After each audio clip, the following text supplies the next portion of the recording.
Hello student, आज हम बात करेंगे लाइट रिफ्लेक्शन एंड रिफ्रैक्शन। उसका इंट्रोडक्शन पढ़ेंगे पूरा। सबसे पहली बात तो लाइट है क्या। सबसे पहला question, what is light? So light is an electromagnetic wave. Sir, light is a form of energy. ठीक है, ये बचपन में आप पढ़ते थे, light is a form of energy, light is an electromagnetic wave. But reality में समझे ये एनर्जी क्यों है, ये इलेक्ट्रोमैग्नेटिक वेव क्यों है?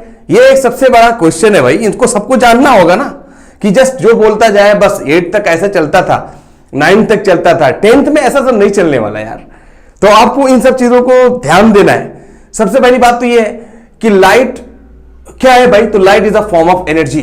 सो व्हाई एनर्जी यार, सबसे बड़ा क्वेश्चन है। एनर्जी क्यों है? तो भाई एनर्जी इसलिए है कि लाइट से हमें क्या हीट डेवलप होता है। और कभी भी आपको मालूम होना चाहिए कि हीट एक फॉर्म ऑफ एनर्जी है। और एनर्जी क्या होती है भाई? जिससे आप कोई भी काम कर सकते हो। सो एनर्जी क्या है? Capacity to do work called energy. तो उसके मतलब क्या है? लाइट एनर्जी है, क्योंकि लाइट से हमें क्या है भाई, हीट डेवलप होती है और उससे हम काम कर सकते हैं। So that's why light is a form of energy. ठीक है, light travels in a straight line, ये सब रटा होता है। Light is an electromagnetic wave. बेटा सबसे पहली बात, what is an electromagnetic wave? सबसे पहली बात, इलेक्ट्रोमैग्नेटिक वेव है क्या? तो इलेक्ट्रोमैग्नेटिक वेव मतलब वो वेव भाई, वो चीज जिसको ट्रेवल होने के लिए एक जगह से दूसरी जगह किसी मीडियम की जरूरत ना पड़ती हो, उसको हम लोग इलेक्ट्रोमैग्नेटिक वेव बोलते हैं। तो वेव दो तरीके से। एंड व्हाट इज वेव यार? Wave is a form of disturbance. Light is wave, we can say light एक वेव है। तो जिसको किसी भी ट्रांसफर होने के लिए एक जगह से दूसरी जगह किसी मीडियम की जरूरत नहीं पड़ती, जैसे सनलाइट हो गया, उसको सनलाइट को अर्थ तक आने में किसी मीडियम की जरूरत नहीं पड़ती है। इसलिए लाइट क्या है? एन इलेक्ट्रोमैग्नेटिक वेव है। सवाल यह है कि आइंस्टाइन ने तो बोला कि लाइट इलेक्ट्रोमैग्नेटिक वेव नहीं है। ये सब बहुत बड़ा झगड़ा है, आप आगे चलकर 11th-12th में पढ़ोगे। ये भी एक झगड़ा है कि लाइट एनर्जी, लाइट क्या है भाई? वेव है। कोई बोला नहीं लाइट वेव नहीं है। यहां तक कि आइंस्टाइन को नोबेल प्राइज मिल गया इसी बात को लेकर। उन्होंने बोला लाइट जो है स्मॉल पैकेट ऑफ एनर्जी है, और उनको क्या मिल गया? Nobel prize. Photoelectric effect के बारे में उन्होंने बताया। एक साइंटिस्ट जो थे, उनका नाम मैक्सवेल था, उन्होंने बोला कि लाइट इलेक्ट्रोमैग्नेटिक वेव है। न्यूटन ने बोला नहीं, न्यूटन ने बोला नहीं, लाइट क्या है? एक पार्टिकल है भाई। ऐसे ऐसे डिफरेंट साइंटिस्ट आए। एक साइंटिस्ट जिनका नाम था डी ब्रोगली, उन्होंने क्या बोला कि लाइट का नेचर डुअल होता है। फिर एक साइंटिस्ट आए जिनका नाम हाइजेनबर्ग था, उन्होंने क्या किया? लाइट को एग्जैक्टली प्रूव करके दिखाया कि नहीं भाई लाइट वेव है। ठीक है, ऐसे ऐसे झगड़े चलते गए। लास्ट में यही पता चला कि लाइट क्या है भाई, वेव नेचर भी होती है। लाइट का नेचर जो है वेव भी होता है और पार्टिकल भी होता है। ठीक है, तो इस पर कोई ऑब्जेक्शन नहीं होना चाहिए। तो हम लोग जो अभी पढ़ रहे हैं वो लाइट को हम लोग क्या मान रहे हैं? एक वेव मान रहे हैं, एक इलेक्ट्रोमैग्नेटिक वेव मान रहे हैं। ठीक है, यह बात तो समझ में आया। तो लाइट की स्पीड कितनी होती है भाई? तो एक साइंटिस्ट थे जिनका नाम था ओली रोमर। उन्होंने बताया कि लाइट की स्पीड 3 × 10⁸ मीटर पर सेकंड होती है। 3 लाख किलोमीटर पर सेकंड लाइट की स्पीड होती है, उन्होंने बताया ओली रोमर ने। उसके बाद फिर भी झगड़ा चालू है कि नहीं। आइंस्टाइन आए, उन्होंने बोला कि लाइट से ज्यादा तेज दुनिया में कोई चीज हो ही नहीं सकती है। Nothing can travel more than light. तो भाई उन्होंने बताया कि अगर कोई भी चीज, किसी भी चीज की स्पीड लाइट के बराबर हो जाए तो टाइम रोका जा सकता है, टाइम 0 हो जाएगा, टाइम स्टॉप कर जाएगा और मास इंफिनिटी हो जाएगा। ये सब बेटा बहुत इंटरेस्टिंग टॉपिक है, ये क्वांटम फिजिक्स की तरफ लेके जाता है। ठीक है, लेकिन हम तो इंट्रोडक्शन पढ़ रहे हैं यार। लाइट क्या है भाई? चलो ठीक है, एक इलेक्ट्रोमैग्नेटिक वेव है, लाइट एक फॉर्म ऑफ एनर्जी है, लाइट स्ट्रेट लाइन में चलती है। ठीक है, ये सारी चीजें, छोटी छोटी बातें हमें पढ़ना है।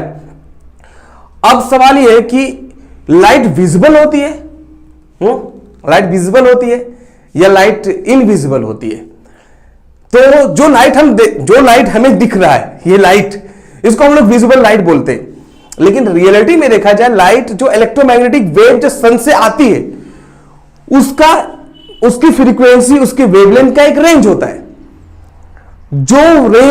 जो फ्रीक्वेंसी या जो वेवलेंथ 400 नैनोमीटर से लेकर 700 नैनोमीटर तक अगर कोई जो लाइट आ रही है उसका वेवलेंथ 400 से 700 नैनोमीटर के बीच का वो विजिबल लाइट कहलाता है। तो जो भी इलेक्ट्रोमैग्नेटिक वेव का वेवलेंथ 400 नैनोमीटर से 700 नैनोमीटर तक होता है उसको हम लोग विजिबल लाइट बोलते हैं बेटा। तो कोई बोले व्हाट इज विजिबल लाइट, तो कभी नहीं बोलना कि जो लाइट आती है सन से ना वो विजिबल होती है, ये गलत फहमी है। जो लाइट सन से आती है वो विजिबल नहीं होती है, लेकिन वो उसका जो रेंज होता है वेवलेंथ का, फ्रीक्वेंसी का भी रेंज होता है बेटा। फ्रीक्वेंसी का रेंज होता है आपका 4 × 10⁻14 हर्ट्ज से लेकर, ये मैं ऐसा उल्टा क्यों लिख रहा हूं अभी बताऊंगा, 10⁻14 हर्ट्ज, इसके बीच में जो अगर फ्रीक्वेंसी होती है, फ्रीक्वेंसी मतलब कोई भी वाइब्रेशन कितने सेकंड में होता है, दैट इज कॉल्ड फ्रीक्वेंसी। ठीक है, तो ये जो इसके फ्रीक्वेंसी के बीच में 4 से लेकर 8 तक फ्रीक्वेंसी के बीच में जो कोई भी लाइट जो हमारा आता है, तो उस लाइट को हम लोग क्या बोलते हैं भाई, इलेक्ट्रोमैग्नेटिक विजिबल लाइट। अब अगर ये विजिबल जोन है, अगर ये विजिबल जोन से अगर मान लो आप कम चले जाओ, पीछे चले जाओ, अगर कम की तरफ जाओगे या 700 न्यूटन से नैनोमीटर से अगर ज्यादा जाओगे, 700 नैनोमीटर से ज्यादा जाओगे, तो उसको हम लोग इंफ्रारेड बोलते हैं। क्या बोलते हैं भाई, इंफ्रारेड। और जो 400 नैनोमीटर से कम जब जाओगे तो उसको हम लोग बोलते हैं अल्ट्रा वायलेट रेज। ठीक है, या यूवी बोलते हैं, यूवी सीधा सीधा। तो जब ये जानकारी वाला ये चैप्टर ही अभी जो बता रहा हूं मैं, वीडियो नंबर 1 मतलब क्या, इंट्रोडक्शन। तो इंट्रोडक्शन में हम क्या है, यही सब बताने वाले हैं। इंट्रोड्यूस करें पहले लाइट है क्या भाई, पहले वो तो जानो, उसके बाद फिर इसकी हरकत क्या होती है उसको पढ़ेंगे। बहुत इंटरेस्टिंग है यार, आगे चलकर इस पर क्या क्या पढ़ोगे। सोचो लाइट एक ऐसी चीज है जो आपको दिख रहा है वो है ही नहीं, मतलब ये दिख रहा है ब्लैक, रियल में ब्लैक है ही नहीं, ये आपका जैसे आंखों का धोखा है यार, है कि नहीं। जो आपको स्काई ब्लू दिख रही है रियल में है ही नहीं स्काई ब्लू, ये आपके आंखों का धोखा है।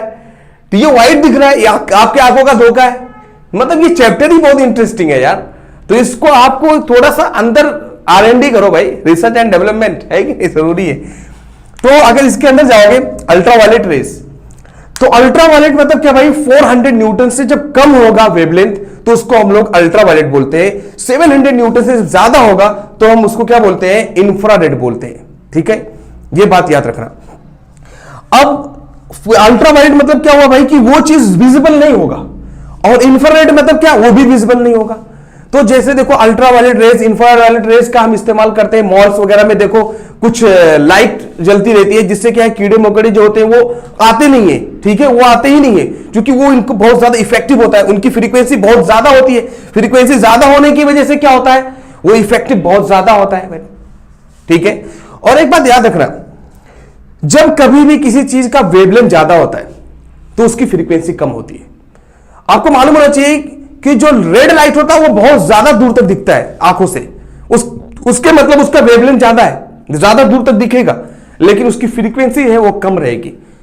समझे, तो ये बात याद रखना।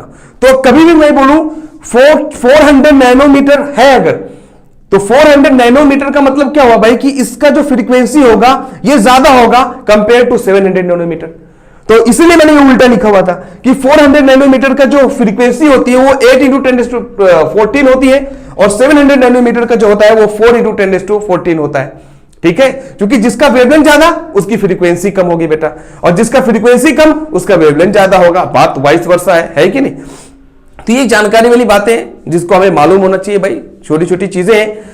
तो सबसे पहली बात तो आपको मालूम हो गया कि ये जो लाइट है, ये जो लाइट आती है वो इलेक्ट्रोमैग्नेटिक वेव होती है।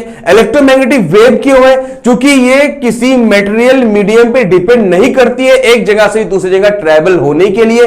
ये वेव क्यों है बेटा, क्योंकि ये क्या होता है, टू एंड फ्रो मोशन की तरह एनर्जी सिर्फ ट्रांसफर करता है। जैसे मैंने बताया था, एक रस्सी लो, उसको डिस्टर्ब कर दो, रस्सी वहीं कर वहीं रहेगी और ऐसे चलता हुआ कुछ दिखाई देगा, ट्रफ एंड क्रस्ट बनता है। तो हम लोग उसको क्या बोलते हैं भाई, उसको वेव बोलते हैं। तो वेव के अंदर एनर्जी ट्रांसफर होता है। तो इलेक्ट्रोमैग्नेटिक वेव के अंदर सिर्फ एनर्जी ट्रांसफर हो रहा है, सनलाइट से एनर्जी यहां तक आ रही है। ठीक है, लेकिन ऐसा नहीं है, कैसे हो रहा है, जब डिस्टर्बेंस होकर आ रहा है, इसलिए उसको वेव बोलते हैं। और ये वेव किसी पार्टिकल पर, किसी मेटेरियल मीडियम पर डिपेंड नहीं करता। जैसे साउंड है, साउंड तो डिपेंड करता है ना भाई, बिना एयर के कभी भी साउंड आपको सुनाई दे सकता है क्या। तो लेकिन इलेक्ट्रोमैग्नेटिक वेव इसलिए है क्योंकि इसको मटेरियल मीडियम की जरूरत नहीं पड़ेगी। अब ये विजिबल नहीं होती है, ये एक रेंज में विजिबल होती है, गलत फहमी है लोगों को। अच्छा एक बात बताओ बेटा, ये रेंज में पढ़ने के बावजूद भी अगर देखा जाए एस्ट्रोनॉट्स को पूरा पूरा स्पेस डार्क होता है। क्वेश्चन है ना यार, एस्ट्रोनॉट्स को पूरा पूरा स्पेस डार्क दिखाई देता है, ऐसे नहीं जैसे आप देखते हो।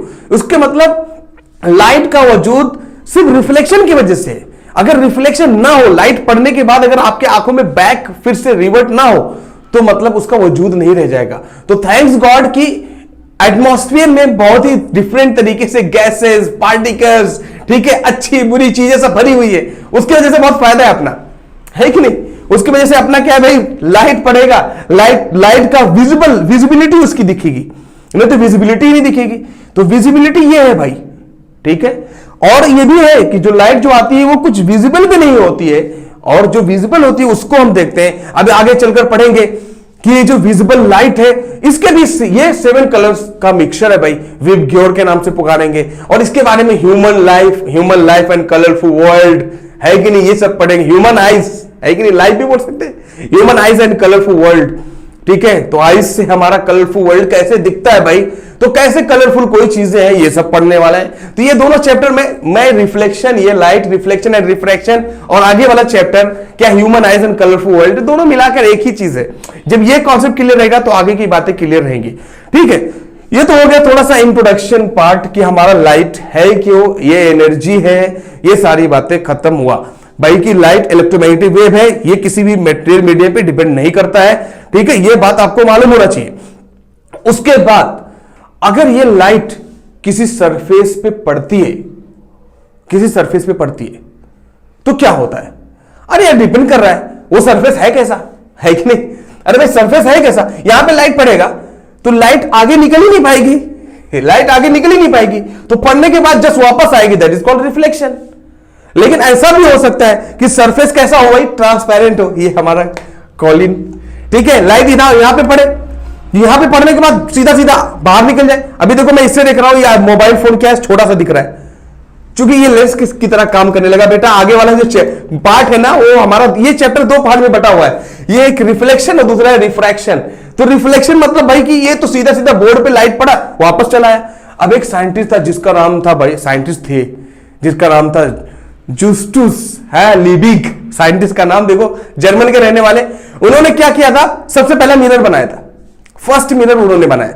उन्होंने क्या किया, जस्ट सिल्वर लिया, सिल्वर नाइट्राइट, और उन्होंने क्या किया, उसका लेप पीछे से डाल दिया किसी एक नॉर्मल ग्लास पे, जो ट्रांसपेरेंट ग्लास होता है। पीछे की तरफ क्या किया, सिल्वर या अभी आजकल तो एल्यूमिनियम की भी लेप लगा देते हैं, पीछे की तरफ कोट कर देते हैं। और लाइट क्या होता है, उसकी वजह से पूरा बाहर कुछ जा ही नहीं पाता, पूरा पूरा रिफ्लेक्ट होकर बाहर वापस आ जाता है। वहीं से मिरर का इंट्रोडक्शन हुआ। तो मिरर 2 तरीके से होते हैं भाई, प्लेन मिरर और स्फेरिकल मिरर, जिसको कर्व्ड मिरर बोलते हैं। अब स्फेरिकल मिरर जो है वो कितने तरीके से होते हैं भाई, वो कॉनकेव मिरर होते हैं, कॉन्वेक्स मिरर होते हैं। जो नेक्स्ट वीडियो होगा ना, वो सब मैं उसका डायरेक्ट प्रैक्टिकल वे से दिखाऊंगा, प्रैक्टिकल आपको दिखाऊंगा, उसके बाद डिस्कस करूंगा, ऐसा करूंगा सारा चीज, तब तो क्लियर होगा, है कि नहीं।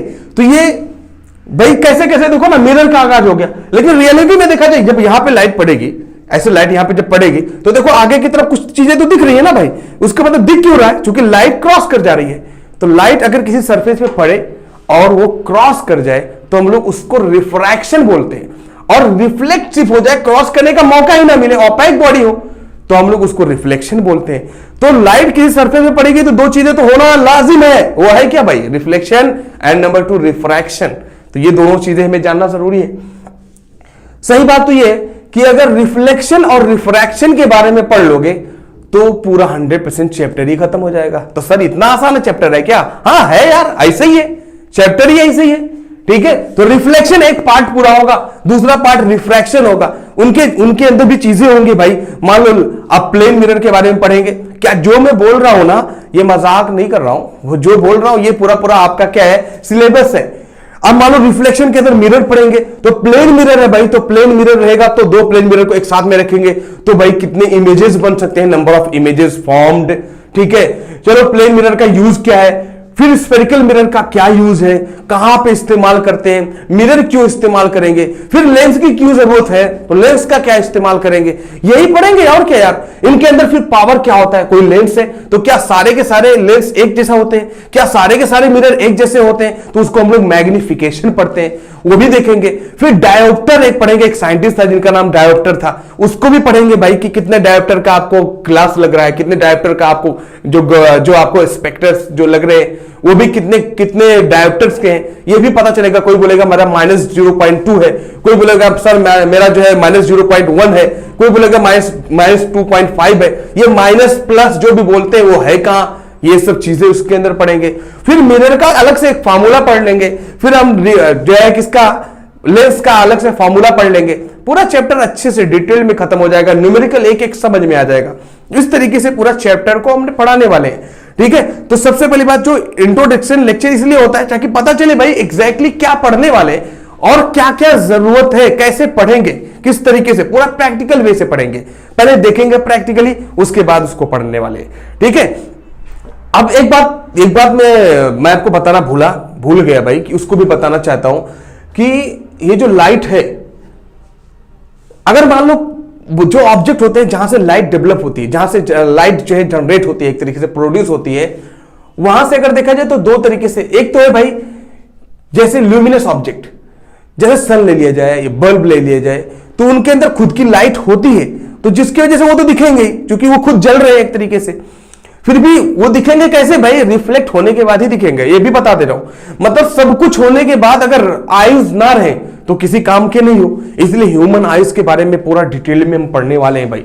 दूसरा क्या है कि ये फिर बोर्ड के अंदर सर कोई लाइट नहीं है, खुद कोई नॉन ल्यूमिनस ऑब्जेक्ट है, इसके अंदर तो कोई लाइट नहीं है सर, फिर भी ये क्यों दिख रहा है? सर आप भी तो दिख रहे हो, आपके अंदर भी तो कोई लाइट थोड़ी ना है कि नहीं? तो ये क्यों दिख रहे हैं भाई, इसका भी एक वजह है, क्योंकि इसमें क्या होता है ना, मैंने बोला कोई भी चीज दिखती है सिर्फ रिफ्लेक्शन की वजह से, तो जरूरी नहीं है कोई ल्यूमिनस ऑब्जेक्ट है तो दिख ही रहा है। और जो नॉन ल्यूमिनस ऑब्जेक्ट है जैसे मून, अगर मून ले लिया जाए तो रिफ्लेक्शन, सन के रिफ्लेक्शन की वजह से वो दिखेगा। तो बहुत छोटी सी बातें हैं, ल्यूमिनस नॉन ल्यूमिनस भी ये जरूरी है भाई। रिफ्लेक्शन दो तरीके से होगा, ये भी देखते हैं कि कोई रेगुलर रिफ्लेक्शन हो, मान लो पूरा सरफेस बहुत ही ज्यादा प्लेन हो तो उसके बारे में देखेंगे, तो हमारा क्या कौन सा होगा, रेगुलर रिफ्लेक्शन होगा।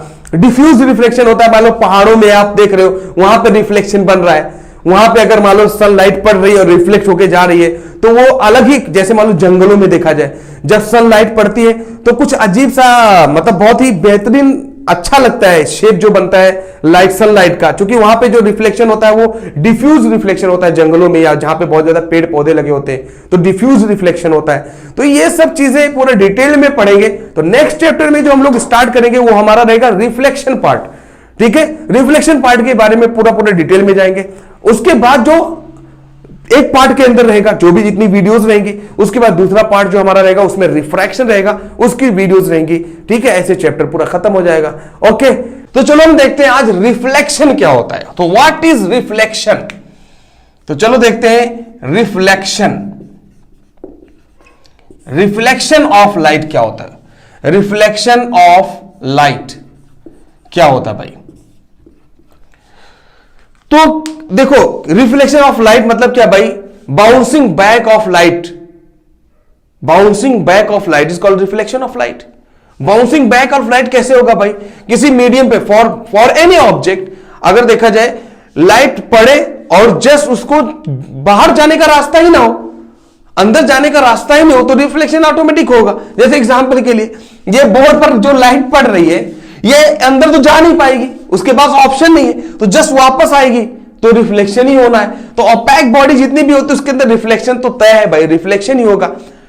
और अगर देखा जाए कोई भी ट्रांसपेरेंट ऑब्जेक्ट ले लिया जाए, जैसे मान लो ये ट्रांसपेरेंट ऑब्जेक्ट है कि नहीं, इधर ये ट्रांसपेरेंट ऑब्जेक्ट है, तो अगर इसके अंदर देखा जाए तो ये इसके अंदर क्या होगा भाई, रिफ्रैक्शन होगा। क्यों, क्योंकि ये क्या है भाई, ट्रांसपेरेंट है, तो ट्रांसपेरेंट होगा तो लाइट जाएगी और बाहर निकल जाएगी। लेकिन एक बार बताऊं, रियलिटी ये है कि इसके अंदर अगर सिर्फ रिफ्रैक्शन होता, मतलब लाइट जाकर वापस जस्ट बाहर निकल जाती, तो ये चीज आपको दिखता ही नहीं। क्यों, क्योंकि कोई भी चीज आपको दिखती है सिर्फ रिफ्लेक्शन की वजह से। उसका मतलब ये है कि रिफ्लेक्शन का होना जरूरी है किसी भी ऑब्जेक्ट को दिखने के लिए। बिना रिफ्लेक्शन की कोई ऑब्जेक्ट दिखेगा ही नहीं। तो जो दिख रहा है वहां पे रिफ्लेक्शन है जरूर, चाहे वो ट्रांसपेरेंट हो, चाहे वो कैसी भी ऑब्जेक्ट हो, चाहे वो ओपैक हो। पूरा पूरा क्या है, एक तरीके से एक तरफ पूरा लेप लगा हो, एक तरफ पूरा कोटिंग हो, कोई फर्क नहीं पड़ने वाला। अब ये रिफ्लेक्शन जो होता है ना, चाहे कोई प्लेन मिरर ले लिया जाए, चाहे कोई आप प्लेन मिरर ले लो, सही बात है, चाहे कोई प्लेन सरफेस ले लिया जाए, या फिर कैसा भी ले लो, चाहे प्लेन सरफेस ले लो, चाहे डिफ्यूज सरफेस ले लिया जाए, ये बहुत छोटी सी बात है, 8th में पढ़ते थे, चाहे डिफ्यूज सरफेस लिया जाए, चाहे प्लेन सरफेस लिया जाए, दोनों में क्या देखोगे, जो रिफ्लेक्शन का जो सब कानून होता है ना, जो लॉ होता है, सब में एक जैसा दिखेगा। इसके अंदर भी लाइट जितने एंगल से जाएगी वैसे वापस, जैसे आएगी वैसे वापस, जैसे जाएगी वैसे वापस, और इसके अंदर भी सेम कहानी होगा, जैसे जाएगी वैसे वापस। लेकिन ये जो दिखने में ये थोड़ा सा क्या लगेगा, थोड़ा डिफरेंट दिखेगा, लेकिन जो रूल रेगुलेशन है वो दोनों का सेम रहता है। तो इररेगुलर शेप हो, ये इररेगुलर शेप है, चाहे रेगुलर शेप हो, लॉ ऑफ रिफ्लेक्शन जो है वो सेम होगा। तो आगे चलकर ये भी पढ़ेंगे लॉ ऑफ रिफ्लेक्शन क्या होता है भाई। तो 2 लॉज होते हैं रिफ्लेक्शन के, अभी जस्ट इसी वीडियो में पढ़ने वाले हैं, ठीक है। उसके बाद देखो, अगर मैं देखा जाए यार इसका बेहतरीन एग्जाम्पल, बेस्ट एग्जाम्पल क्या है, बेस्ट एग्जाम्पल क्या है भाई, तो बेस्ट एग्जाम्पल है मिरर। सबसे बेस्ट एग्जाम्पल है मिरर।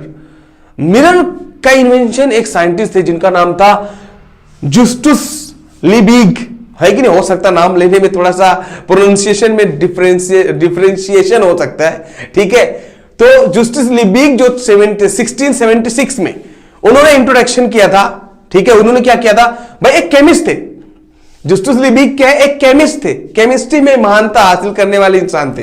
लेकिन उन्होंने फिजिक्स में देखो, फिजिक्स में ये मिरर का इंट्रोडक्शन उन्होंने नहीं किया था। उन्होंने क्या किया, सिल्वर नाइट्रेट, भाई जाहिर सी बात है केमिकल, तो केमिकल का यूज किया था उन्होंने, एक कोटिंग कर दिया था। उन्होंने क्या किया था, ये जो प्लेन सरफेस, प्लेन मिरर लिया था, नॉर्मली ट्रांसपेरेंट ग्लास लिया था, और ट्रांसपेरेंट ग्लास के अंदर पीछे की तरफ एक तरफ क्या किया उन्होंने, सिल्वर कोटिंग कर दिया था। और सिल्वर कोटिंग की वजह से क्या हुआ, लाइट जाकर जा नहीं पाती थी, क्रॉस नहीं कर पाती थी, तो वो मजबूरी में फिर वापस आती थी, तो उससे बेस्ट रिफ्लेक्शन मिला। तो वहीं से मिरर का आगाज हुआ, वहीं से मिरर का समझ लो इन्वेंशन हुआ। तो मिरर का इन्वेंशन समझ लो अभी ज्यादा दिन नहीं हुआ यार, 1676 है कि नहीं, 300-400 साल, 350 साल तक हुआ बस, ठीक है। तो वहां पे क्या हुआ, लाइट जाती थी, बस वापस आ जाती थी। इसके वजह से क्या हुआ भाई, मिरर का समझ लो इन्वेंशन हो गया। अब ये जो मिरर है ना, ये 2 तरीके से होते हैं। बाद में उन्होंने तो प्लेन मिरर, नॉर्मली चलो एक मिरर बना दिया कि भाई कोई भी चीज क्या है, जस्ट एक तरफ से कौन सा लेप लगाया जाए, कौन सा कोटिंग किया जाए, तो उन्होंने बोल दिया सिल्वर, आजकल एल्यूमिनियम भी इस्तेमाल करते हैं, ठीक है। अब सवाल ये है कि ये जो मिरर है वो कितने तरीके से होते हैं। जो आप घरों में देखते हो प्लेन मिरर सिर्फ वही होता है, तो पता चला नहीं, डॉक्टर्स लोग भी यूज करते हैं, गाड़ियों में भी यूज किया जाता है मिरर्स। तो दो मिरर अगर देखा जाए तो 2 तरीके से होते हैं। नंबर 1 होता है भाई प्लेन मिरर, नंबर 2 होता है स्फेरिकल मिरर, जिसको हम लोग कर्व्ड मिरर भी बोलते हैं।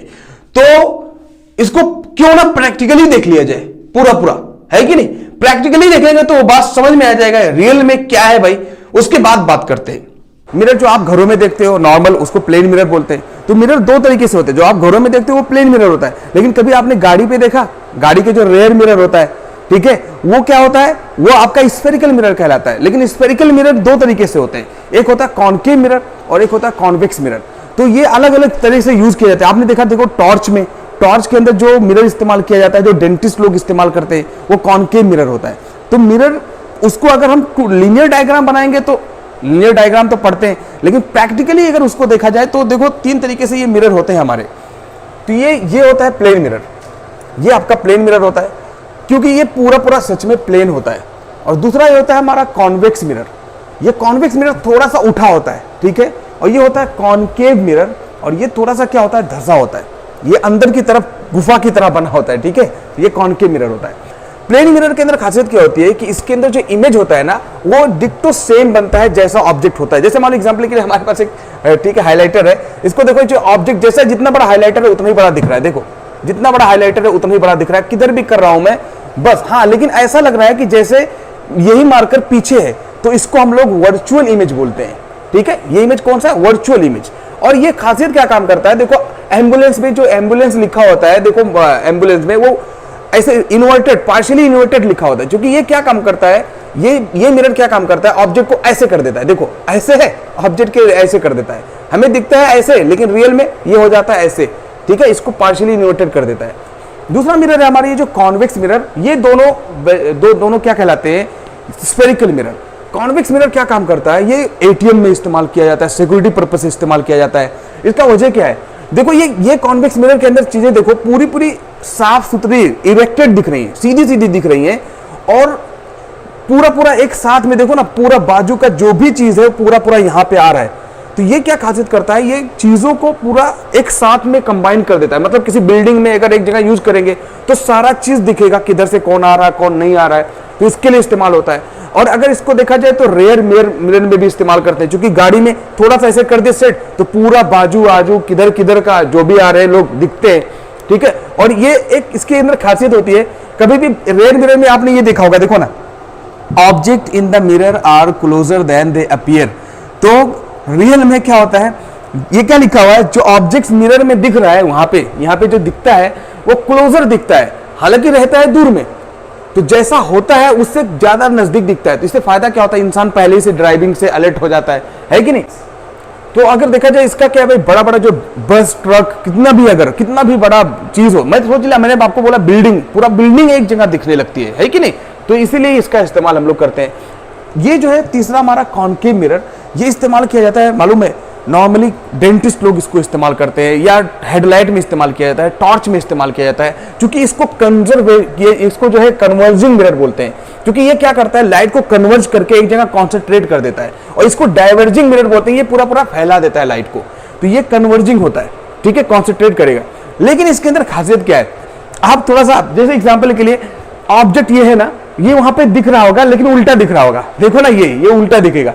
लेकिन अगर हम बहुत दूर चले जाएंगे, ऐसे बहुत दूर चले जाएं, तो जो मिरर दिखेगा ना, जो ऑब्जेक्ट दिखेगा वो पॉइंट दिखेगा। थोड़ा करीब आओगे तो थोड़ा सा दिखेगा लेकिन उल्टा ही दिखेगा बार बार, थोड़ा सा जितना ये ऑब्जेक्ट का साइज है उससे थोड़ा छोटा दिखेगा। थोड़ा और करीब आएंगे, ठीक है, थोड़ा बड़ा दिखेगा, लेकिन क्या होगा, उल्टा ही दिखेगा। लेकिन और थोड़ा करीब आओगे तो इसमें भी उल्टा ही दिखेगा लेकिन इमेज बड़ा दिखेगा। लेकिन और ज्यादा करीब आ जाओगे तो क्या होगा, इमेज अभी क्या हो जाएगा, सीधा हो जाएगा, इमेज सीधा हो जाएगा और सीधा सीधा दिखने लगेगा। तो भाई इसके अंदर सबसे ज्यादा इंपॉर्टेंट चीज होता है कि इमेज फॉर्मेशन, कितने तरीके से इमेज फॉर्मेशन होता है कॉनकेव मिरर के अंदर। तो 6 तरीके से इमेज फॉर्मेशन होता है। हम लोग ऐसे क्या डायग्राम, रे डायग्राम बना के इसको पढ़ते हैं। ये जैसे ये तो हमारा कॉन्वेक्स मिरर है, कॉनकेव मिरर को जस्ट गुफा की तरह बना देते हैं, ऐसे बना देते हैं, ठीक है। तो इसके अंदर हम लोग क्या काम करते हैं, अलग अलग सिचुएशन डेवलप करते हैं कि भाई अगर मान लो ऑब्जेक्ट सेंटर ऑफ कर्वेचर से दूर है, ऑब्जेक्ट सेंटर ऑफ कर्वेचर पे हो, ऑब्जेक्ट फोकस पर हो, ठीक है, ऑब्जेक्ट फोकस और पोल के बीच में हो, तो ये सिचुएशन क्रिएट करते हैं। जो यहां पे ऑब्जर्व करते हो ना, एग्जैक्टली उसी को हम 2 डायमेंशन, दैट इज कॉल्ड रे डायग्राम, रे डायग्राम में उसको बना देते हैं। क्योंकि ये पॉसिबल नहीं है ना इतना स्पेशियस मिरर को अपने साथ में रखना और उसको देखना क्या हो रहा है, तो हमें थ्योरेटिकल पढ़ाई करना पड़ता है। थ्योरेटिकल में क्या होता है, रे डायग्राम बनाते हैं, ठीक है। तो इन दोनों मिरर का चलो देखते हैं ना, इसका एक बड़ा फॉर्म, बड़ा सा मिरर, मेरे साइज इतना बड़ा मिरर देखते हैं और उसके अंदर सब कुछ बहुत डिक्टो ऑब्जर्व होगा, और उसी को हम लोग फन मिरर भी बोलते हैं। क्योंकि बड़ा जब ज्यादा साइज कर दोगे और उसके अंदर थोड़ा कॉनकेव कॉन्वेक्स मिला दोगे तो एक फन मिरर का काम करता है। तो उसको चलो देखते हैं। तो यहां पे देखा जाए, ये कॉन्वेक्स है, एक साथ में देख लेते हैं, ये कॉन्वेक्स है और ये कॉनकेव है।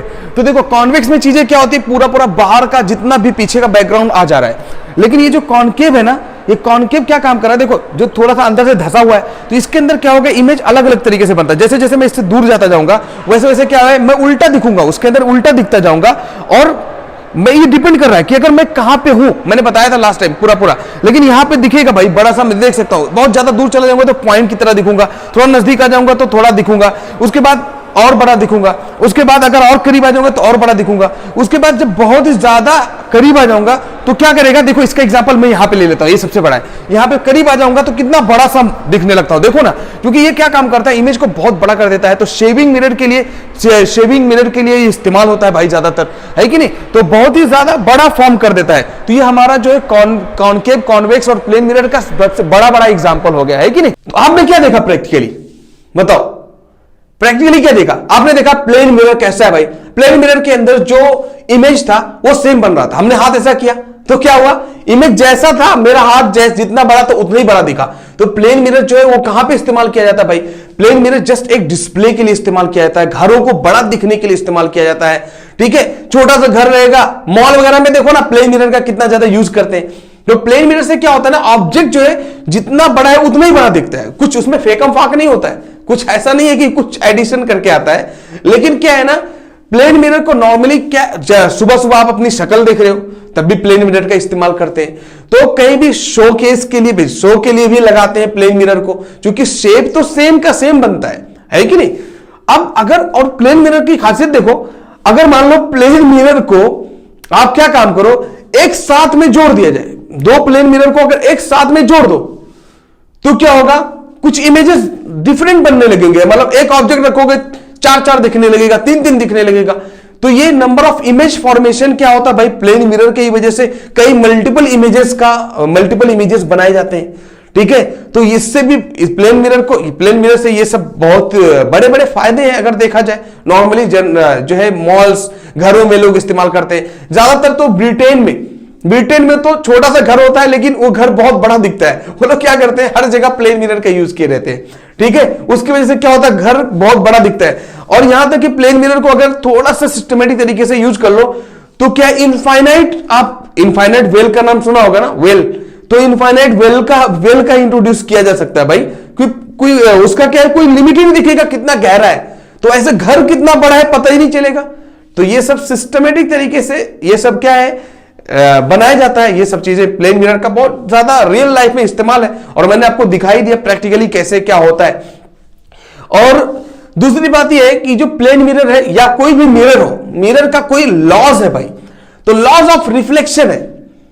तो सबसे पहली बात तो हमें यह जानना चाहिए कि जो ठीक है आपने प्रैक्टिकली देखा, लेकिन रियलिटी में अगर देखो जाए, उसको रे डायग्राम में अगर बनाया जाए, जो आपने प्रैक्टिकली जो देखा अभी जस्ट आपने देखा, उसको अगर रे डायग्राम में बनाया जाए तो अभी रे डायग्राम में बनाना और प्रैक्टिकली में कितना फर्क है। आपने मिरर को कितना साफ देखा ना, लेकिन अगर उसको रे डायग्राम में बनाया जाए तो बेटा सिर्फ ऐसे नॉर्मली देखो ना, ऐसे कर दिया बस, और उसपे क्या है, यही कोटिंग लगा दिया, पीछे की तरफ कोट कर दिया, बस सिल्वर कोटिंग, हो गया प्लेन मिरर, हो गया प्लेन मिरर, हो गया। ठीक है, क्यों, यही होता है रे डायग्राम। मतलब रे डायग्राम जो आप पढ़ाई कर रहे हो और जो रियलिटी में देख रहे हो, यही फर्क है। इसलिए हमें क्या करना चाहिए, रियलिटी में देखो, फिर उसको यहां पे आओ, थ्योरेटिकल पढ़ाई करो, तो आपको अच्छे से समझ में आएगा। तो इसका क्या खासियत होती है प्लेन मिरर की भाई, कि जो ऑब्जेक्ट होता है वो सीधा सीधा दिखता है। जैसा ऑब्जेक्ट, मान लो एग्जांपल के लिए यहां पे एक ऑब्जेक्ट रहेगा, मान लो ये दूरी है 20 सेंटीमीटर, एग्जांपल के लिए, मैं आपको एग्जांपल के लिए समझा रहा हूं कि एक ऑब्जेक्ट है यहां पे 20 सेंटीमीटर दूरी पर एक रखा हुआ प्लेन मिरर के जस्ट सामने। तो आप क्या देखोगे कि यहां पर वही ऑब्जेक्ट, यहां पे अगर मान लो मैं A1 2 लिख रहा हूं तो यही ऑब्जेक्ट यहां पे 2 1 करके आएगा। बेटा ऐसा क्यों बोल रहा हूं मैं, कुछ वजह है। ठीक है, सेम 20 सेंटीमीटर पीछे, मिरर के पीछे वही ऑब्जेक्ट दिखेगा, लेकिन वो पलट चुका होगा। ये 1 2 था तो वो 2 1 हो चुका होगा। तो 2 1 का मतलब होता है बेटा लैटरली इन्वर्जन। ठीक है, तो लैटरली इन्वर्टेड हो जाएगा। लैटरली इन्वर्टेड मतलब क्या, ऐसे ऐसे हो जाना। तो इसीलिए एम्बुलेंस देखो ना, एम्बुलेंस पे जो लिखा होता है एम्बुलेंस, वो लैटरली इन्वर्जन लिखा होता है। अब उसके बाद जो ग्लास होता है, जो गाड़ी आगे होती है, ठीक है, वो क्या ग्लास में देख लेती है एम्बुलेंस, वो क्या होता है, लैटरली इन्वर्ट करके आ जाता है। तो अगर इन एम्बुलेंस सीधा सीधा लिख रहेंगे तो जो गाड़ी आगे जा रही है उसमें पीछे वाली गाड़ी जो एम्बुलेंस रहेगी उसमें दिखाई नहीं देगा। तो इसलिए पहले ही से लैटरली इन्वर्जन फॉर्म में लिख देते हैं एम्बुलेंस। और उसकी वजह से क्या होता है, जो गाड़ी आगे चलाता है, देखा शीशे में देखा तो उसमें एम्बुलेंस सीधा सीधा दिख कर आ जाता है। तो ये प्लेन मिरर की खासियत होती है भाई। प्लेन मिरर क्या काम करता है, ऑब्जेक्ट को लैटरली इन्वर्ट कर देता है। दूसरी बात यह, प्लेन मिरर क्या काम करता है, ऑब्जेक्ट को ऐसा दिखाता है पीछे की तरफ, मिरर की पीछे की तरफ दिखाता है, मिरर के अंदर दिखाता है ऑब्जेक्ट को। इसलिए इसको हम लोग बोलते हैं वर्चुअल इमेज। स्क्रीन पर नहीं दिखता है ऑब्जेक्ट, वो कहां दिखता है, पीछे की तरफ दिखता है। तो इसको हम लोग बोलते हैं वर्चुअल इमेज। तो वर्चुअल इमेज और रियल इमेज में क्या फर्क है बेटा, रियल इमेज मतलब क्या हुआ, जो जस्ट मोबाइल स्क्रीन ले लिया जाए तो मोबाइल स्क्रीन पे जो भी चीजें हैं, जो भी डिस्प्ले है, वो पूरा पूरा सीधा सीधा स्क्रीन पर दिखता है। तो अगर स्क्रीन या सामने दिखता है, यहीं पे इमेज बने, तो इसको हम लोग क्या बोलते हैं, रियल इमेज। और अगर पीछे की तरफ इमेज बनता है, behind the mirror, then we can say that is virtual image. तो रियल इमेज और वर्चुअल इमेज में बहुत बड़ा फर्क है, ये जानना चाहिए। उसके बाद इन्वर्टेड भी होता है, इरेक्टेड, देखो इसको बोलते हैं इरेक्टेड। इरेक्टेड मतलब भाई जैसे था वैसे सीधा का सीधा दिख रहा है, लेकिन कुछ और आगे चलकर स्फेरिकल मिरर देखोगे, आपने देखा ही ना, देखो प्रैक्टिकली देखा, उसमें क्या हो रहा था भाई, उसमें इमेज क्या हो रहा था, पलट जा रहा था, उल्टा हो जा रहा था, है कि नहीं? तो उसको भी हम लोग देखेंगे, ठीक है। अब यहां पे सवाल ये है कि प्लेन मिरर क्या काम करता है भाई, जस्ट ऑब्जेक्ट को लेटरली इन्वर्ट कर देता है, लेकिन साइज को सेम रखता है और पीछे की तरफ ऑब्जेक्ट को दिखाता है, इसलिए हम इसको बोलते हैं वर्चुअल इमेज, ठीक है। लेकिन सवाल है कुछ, सर आपकी शक्ल तो जैसे थी वैसे दिख रही है सर, ये क्यों नहीं पलट रहा है? बेटा गॉड, थैंक्स टू गॉड मैं पहले बोलना चाहूंगा, उन्होंने क्या किया, हमारे हमारे हमारे शक्ल को, हमारे बॉडी को क्या किया, फुल्ली सिमेट्रिकल बनाया। मतलब ऐसे काट दो तो पूरा पूरा आधा का आधा बराबर तरीके से बढ़ जाएगा, एक तरफ भी थोड़ा ज्यादा कम नहीं होने वाला।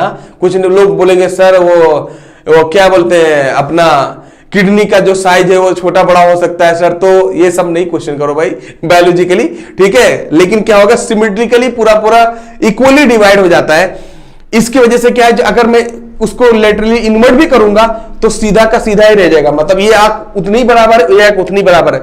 अगर कहीं ऐसा होता कि ये आंख में कुछ प्रॉब्लम होती, मान लो कभी कभी क्या होता है, कुछ दिक्कत हो गई एक आंख में, तो फिर ये वाली आंख इधर दिखती, ठीक है, ऐसा होता है। लेकिन सब कुछ थैंक्स टू गॉड सब कुछ इक्वल है, सब कुछ सही है, ठीक है। तो इसकी वजह से आपको पता नहीं चल रहा है कि मेरा जो इमेज है वो पलट गया है, लेकिन सच में पलट जाता है जब अगर आप किसी मिरर के सामने अपने आप को देखते हो तो, ठीक है।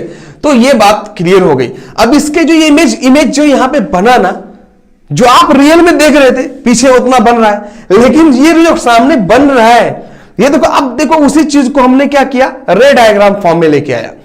अब इसके लिए कुछ कानून, कुछ रूल भी तो लगता होगा भाई, कि आखिर ये बना कैसे, इधर उसका वजह क्या है, कैसे बना होगा, सब यही सबसे बड़ा क्वेश्चन है ना, ये बना किधर से, ऐसे कैसे बना? तो फिर जाहिर सी बात है, यहां पे क्या करेंगे भाई, जो जितने एंगल से जाएगा, मान लो कोई ऑब्जेक्ट है, वहां से जितने एंगल से जाएगा उतने एंगल से वापस आएगा, जितने एंगल से जाएगा उतने एंगल से वापस आ जाएगा, ठीक है, जो कि लॉ ऑफ रिफ्लेक्शन बोलता है। तो वो क्या काम करते हैं, पीछे की तरफ लाइट को, पीछे की तरफ क्या करेंगे, ये लाइन को मिला देते हैं, तो ऑटोमेटिक वो पीछे की तरफ मिल जाता है। तो वहीं से हम लोग क्या करते हैं, ये अभी आगे चलकर यही से पढ़ेंगे लॉ ऑफ रिफ्लेक्शन, तो वहां पे बातें क्लियर कर देंगे, ज्यादातर चीजें समझ में आ जाएंगी। तो यहां पे हम लोग क्या करेंगे भाई, पहले पढ़ लेते हैं लॉ ऑफ रिफ्लेक्शन, तो आपको ये समझ में आएगा प्लेन मिरर के बारे में। अब देखते हैं लॉ ऑफ रिफ्लेक्शन क्या होता है। तो लॉज ऑफ रिफ्लेक्शन, रिफ्लेक्शन के लॉज क्या होते हैं, क्यों मैं ये बता रहा हूं, अभी भी इसी वक्त बता रहा हूं, क्योंकि प्लेन मिरर है भाई, तो आपने देखा कि ऑब्जेक्ट क्या हो रहा है भाई, जस्ट जो जहां पे लाइट पड़ेगी, लाइट पड़ने के बाद जस्ट रिवर्ट हो जाती है, जस्ट बैक बाउंस बैक हो जाती है। तो उसके कुछ लॉज है, कुछ कानून भी तो है जिनको हमें जानना चाहिए कि आखिरकार कैसे होती है ऑब्जेक्ट, जो लाइट पड़ती है वो रिफ्लेक्ट होती है।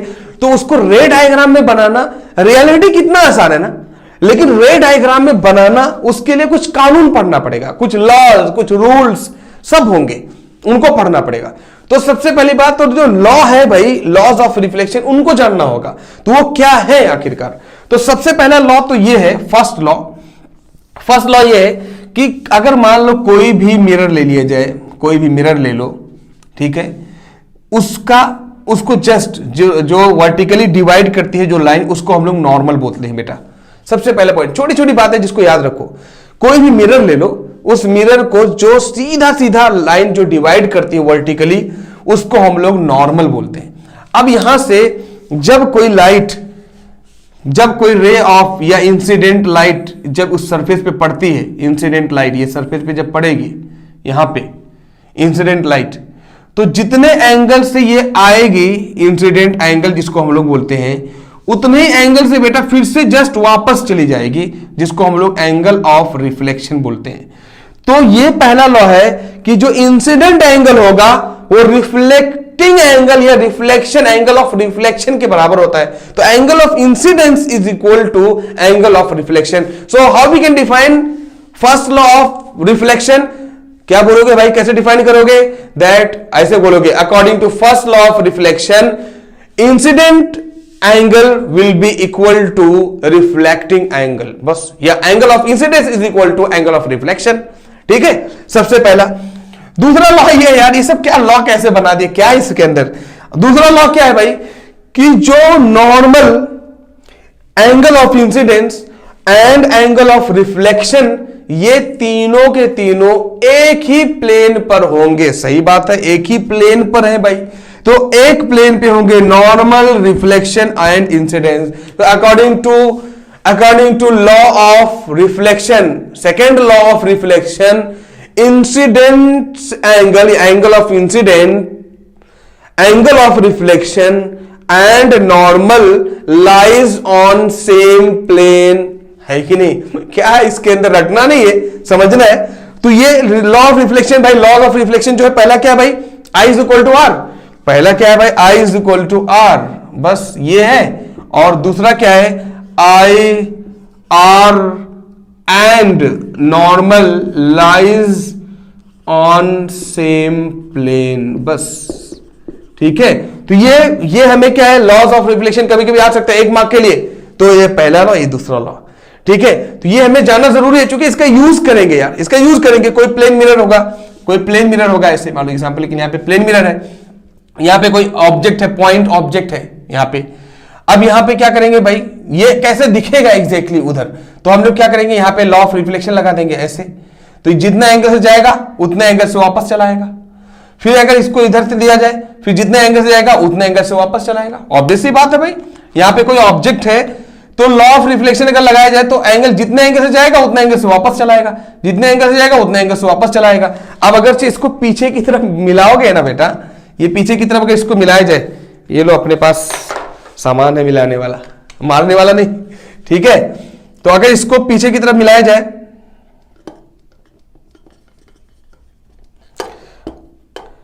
ऐसे इसको पीछे की तरफ जब मिलाएंगे और इसको मिलाएंगे तो क्या करेगा, ऑटोमेटिक देखो ना कौन से पॉइंट पे, ये देखो कट गया, ऑटोमेटिक ये पॉइंट पर कट जाएगा। और एक बात बताऊं, एक बात ये भी याद रखना, आगे चलकर हमें क्या है, स्फेरिकल मिरर में बहुत डिटेल में पढ़ना होगा। तो जहां पे पॉइंट, जहां पे दो लाइन आपस में कट जाते हैं ना, उसको हम लोग क्या है भाई, उसी को इमेज बोलते हैं। तो ये हमारा ऑब्जेक्ट है ओ, और जहां पे दो लाइन आपस में कट जाते हैं तो उसको हम लोग क्या बोलते हैं, इमेज। तो देखो जितना दूरी पे ये ऑब्जेक्ट था उतनी दूरी पे ये इमेज बन गया। तो अब देख, लेकिन पीछे की तरफ बना, आगे की तरफ देखो यहां पे कहीं मिलेंगे ही नहीं, तो आगे की तरफ नहीं मिले, पीछे की तरफ मिले, इसलिए हम लोग इसको वर्चुअल इमेज बोलेंगे। ठीक है, पीछे की तरफ बनना मतलब वर्चुअल इमेज, इसलिए मैं डॉटेड लाइन से बनाया, क्योंकि डॉटेड लाइन से इसलिए बना रहा हूं, मतलब क्या कि ये पीछे की तरफ है। ठीक है, आपस में रियल में नहीं मिल रहे हैं, इमेजिनरी है एक तरीके से। ठीक है, ये बात समझ में आ गया भाई। तो लॉ ऑफ रिफ्लेक्शन का देखो सबसे पहले ही डायरेक्ट यूज कर लिया। और ये जो नॉर्मल होगा, अगर आपको डिक्टो बनाना था तो आप यहां पे एक नॉर्मल लेते, यहां पे एक नॉर्मल लेते, तो एंगल भी एकदम बराबर होता, तो एकदम बराबर दूरी बनता है यहां पर। ठीक है, तो इसका यूज हमने कर लिया यहां पे, है कि नहीं, लॉ ऑफ रिफ्लेक्शन का यूज कर लिया ना। तो ऐसे इमेज बनता है, प्लेन मिरर ले लो, प्लेन मिरर की मैं बात कर रहा हूं खासकर। उसके बाद अगर दो प्लेन मिरर को 90 डिग्री पे रख दिया जाए तो कितनी इमेज बनेंगे सर? दो प्लेन मिरर लो, एक प्लेन मिरर ऐसे इधर से ले लो, ऐसे एक प्लेन मिरर इधर ले लो, ठीक है, ऐसे, और यहां पर किसी ऑब्जेक्ट को रखा जाए तो सर कितने इमेज बनेंगे? तो आप सोच रहे होंगे सर यहां पे एक इमेज बनेगा, यहां पे एक इमेज बनेगा, यहां पे एक इमेज, यहां पे एक इमेज बनेगा, इसका इधर भी बनेगा, और क्या। लेकिन रियलिटी क्या है भाई, रियलिटी कुछ अलग है। रियलिटी क्या है कि आपको अभी प्रैक्टिकली मैं करके दिखाने वाला हूं, तभी आपको समझ में आएगा। और अगर इनके एंगल को चेंज कर दो भाई, दो मिरर है उनके एंगल को चेंज करो, 45 डिग्री कर लो। ये एंगल है इधर, एक मिरर है इधर पीछे की तरफ, देखो ये मिरर है, एक मिरर इधर है, यहां पे किसी ऑब्जेक्ट को रखोगे 45 डिग्री पर, डिग्री बदलने पर नंबर ऑफ इमेज चेंज हो जाएंगे। ठीक है, तो यहां पे एक कॉन्सेप्ट आता है बेटा, ये चाहे सिलेबस में रहे या ना रहे, इसको जानना जरूरी है, छोटी छोटी चीजें हैं। तो नंबर ऑफ इमेज जो आप बराबर रखते थे, नंबर ऑफ इमेजेस, तो नंबर ऑफ इमेजेस क्या होता है भाई, एन से डिनोट करते थे, वो क्या होता, 360 डिवाइड बाई थीटा माइनस 1। तो यहां पे 360 मतलब क्या है, पहले से ये डायरेक्ट फॉर्मूला है, थीटा मतलब कितने एंगल पे रख रहे हो, तो अगर 90 डिग्री पे रख रहे हो तो 360 डिवाइड बाई 90 माइनस 1 मतलब 9 4 जा 36 4 माइनस 1 मतलब 3, तो 90 डिग्री पे रखोगे तो 3 इमेज बनेगा, 45 डिग्री पे रखोगे तो 7 इमेज बनेगा, ठीक है, 7 इमेजेस बनेंगे, आपको मल्टीपल इमेजेस बनने लगेंगे। तो बेटा चलो इसका प्रैक्टिकल देख लेते हैं, फिर समझ में आ जाएगा, ठीक है। तो देखो ये हमारा 2 प्लेन मिरर है, ठीक है, ये प्लेन मिरर नंबर 1 और ये प्लेन मिरर नंबर 2। कितना आसान सेटअप है ना। एक वुडन बॉक्स लिया, इसके अंदर हमने क्या किया, 2 प्लेन मिरर को जोड़ दिया, ठीक है, जस्ट नॉर्मली जोड़ दिया, जिससे हम लोग इसको स्ट्रेच कर सकते हैं। और यहां पे हमने स्केल लगा दिया 360 180 डिग्री का, ये पूरा स्केल लगा दिया है, ठीक है। अब क्या काम करेंगे, इन्हीं मिरर को हम क्या काम करेंगे, अलग अलग एंगल पर रखेंगे और देखेंगे इमेज कितना बनता है। कोई भी ऑब्जेक्ट रखूंगा, ये मार्कर रखूंगा, इसका देखूंगा, गिनूंगा कितना इमेज बनता है। तो देखो मैथमेटिकली इसको अगर पढ़ा जाओ, आप जो नॉर्मल पढ़ते हो, तो ये फॉर्मूला होता है number of image is equal to 360 divide by theta minus 1, ये नंबर ऑफ इमेज होता है। तो अगर मान लो इनके बीच में अगर एंगल लिया जाए, दोनों के बीच में, that is called angle bisector बेटा, ये एंगल बाइसेक्टर कहलाता है। तो अगर आप इनके बीच में 90 डिग्री ले जाए, देखो 90 डिग्री मतलब हो गया ना 90 डिग्री, देखो 1 ये पूरा 90 डिग्री बन गया। तो अगर इनके बीच में जो एंगल है वो 90 डिग्री ले जाए, तो देखो जरा 360 डिवाइड बाई 90 माइनस 1, 9 4 जान 36, तो 4 माइनस 1 मतलब 3 इमेज बनेंगे। मतलब अगर ऑब्जेक्ट यहां पे रख दिया जाए, ये ऑब्जेक्ट है, तो कितने इमेज बनने चाहिए भाई, 3। आओ देखते हैं, देखो ये ऑब्जेक्ट हमने रखा हुआ है, एक इमेज इधर बनना है, 1 2 और इधर ये 3 इमेज बनना कि नहीं है। जो आप यहां पे देख रहे हो, यहां पे प्रूफ कर रहे हो, एग्जैक्टली यहां पे दिख रहा है प्रैक्टिकली। तो ये होता है हमारा थ्योरेटिकल स्टडी और ये होता है हमारा प्रैक्टिकल स्टडी। कितना फर्क होता है, थ्योरेटिकली जो देख रहे हो उसको प्रैक्टिकली कर रहे हो। नहीं मेरे को एंगल अलग करना है सर, 120 डिग्री करके दिखाओ, ठीक है बेटा कोई दिक्कत नहीं, मैं 120 डिग्री करता हूं, ठीक है। n बराबर 360 divide by theta minus 1, n मतलब नंबर ऑफ इमेज, ठीक है। चलो इनके बीच में 120 डिग्री लेता हूं, तो 360 divide by 120 minus 1, that is called 12, 3 जाएगा तो 3 माइनस 1 मतलब 2 इमेज बनेगा।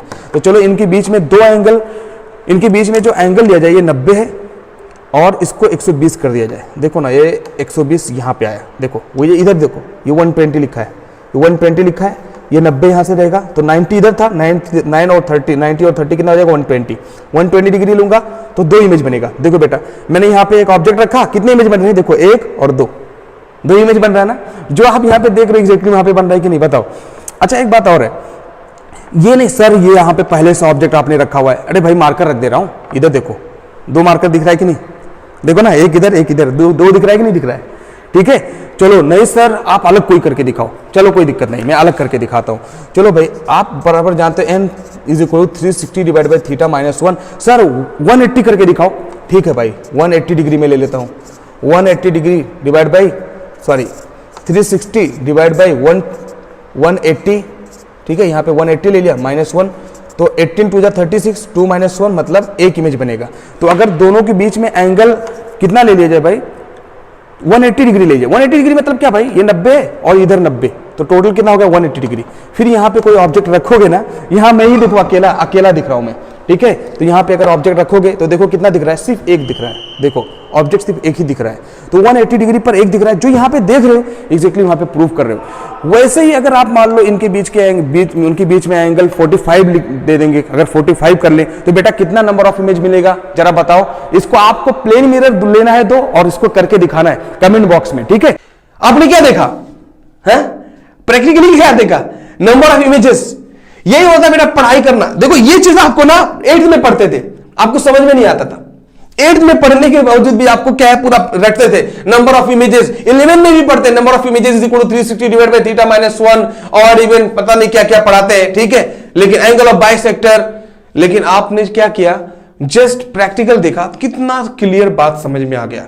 तो हमें क्या काम करना है, जहां पे प्रैक्टिकल की जरूरत हो वहां पे प्रैक्टिकल का इस्तेमाल करेंगे, फिर देखना मजा पढ़ाई का पूरा मजा आ जाएगा, कुछ बचा ही नहीं जाएगा। तो अभी नेक्स्ट वीडियो में हम लोग देखेंगे स्फेरिकल मिरर। तो स्फेरिकल मिरर के बारे में देखेंगे भाई क्या क्या उसके अंदर स्फेरिकल मिरर के इमेजेस कैसे कितने तरीके से बन सकते हैं, इमेजेस बनाएंगे, नंबर ऑफ इमेजेस फॉर्मेशन मतलब कॉनकेव मिरर कॉन्वेक्स मिरर का, उसके बाद उसके रूल्स कुछ होंगे, ठीक है, कुछ इंपॉर्टेंट टर्म्स होंगे स्फेरिकल मिरर्स के, वो सब बात करेंगे। और अभी हम स्टार्ट करेंगे स्फेरिकल मिरर। स्फेरिकल मिरर के अंदर इमेज कैसे बनेगा भाई, आपने प्रैक्टिकली तो देख लिया, ठीक है, प्रैक्टिकली तो देखा।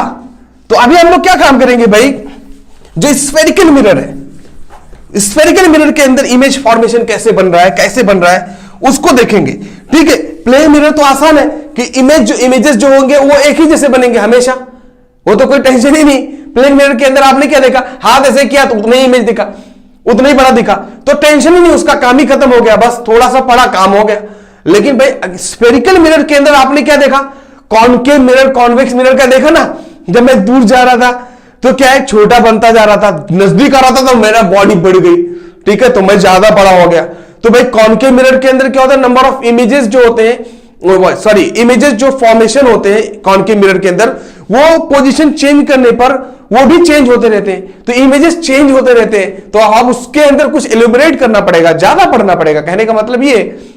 और कॉन्वेक्स मिरर के अंदर आपने देखा भाई कि इमेजेस हमेशा क्या होते हैं, छोटे बनते हैं हमेशा, लेकिन क्या करता है, पूरे एरिया को एक जगह लाकर इकट्ठा कर देता है, तभी तो क्या काम करता है, छोटा इमेज तभी तो बनता है, तो सारा चीज को क्या करेगा, एक साथ में इकट्ठा कर लेता है, जो गाड़ियों में यूज करते हैं, हमने उसका यूज भी देख लिया था।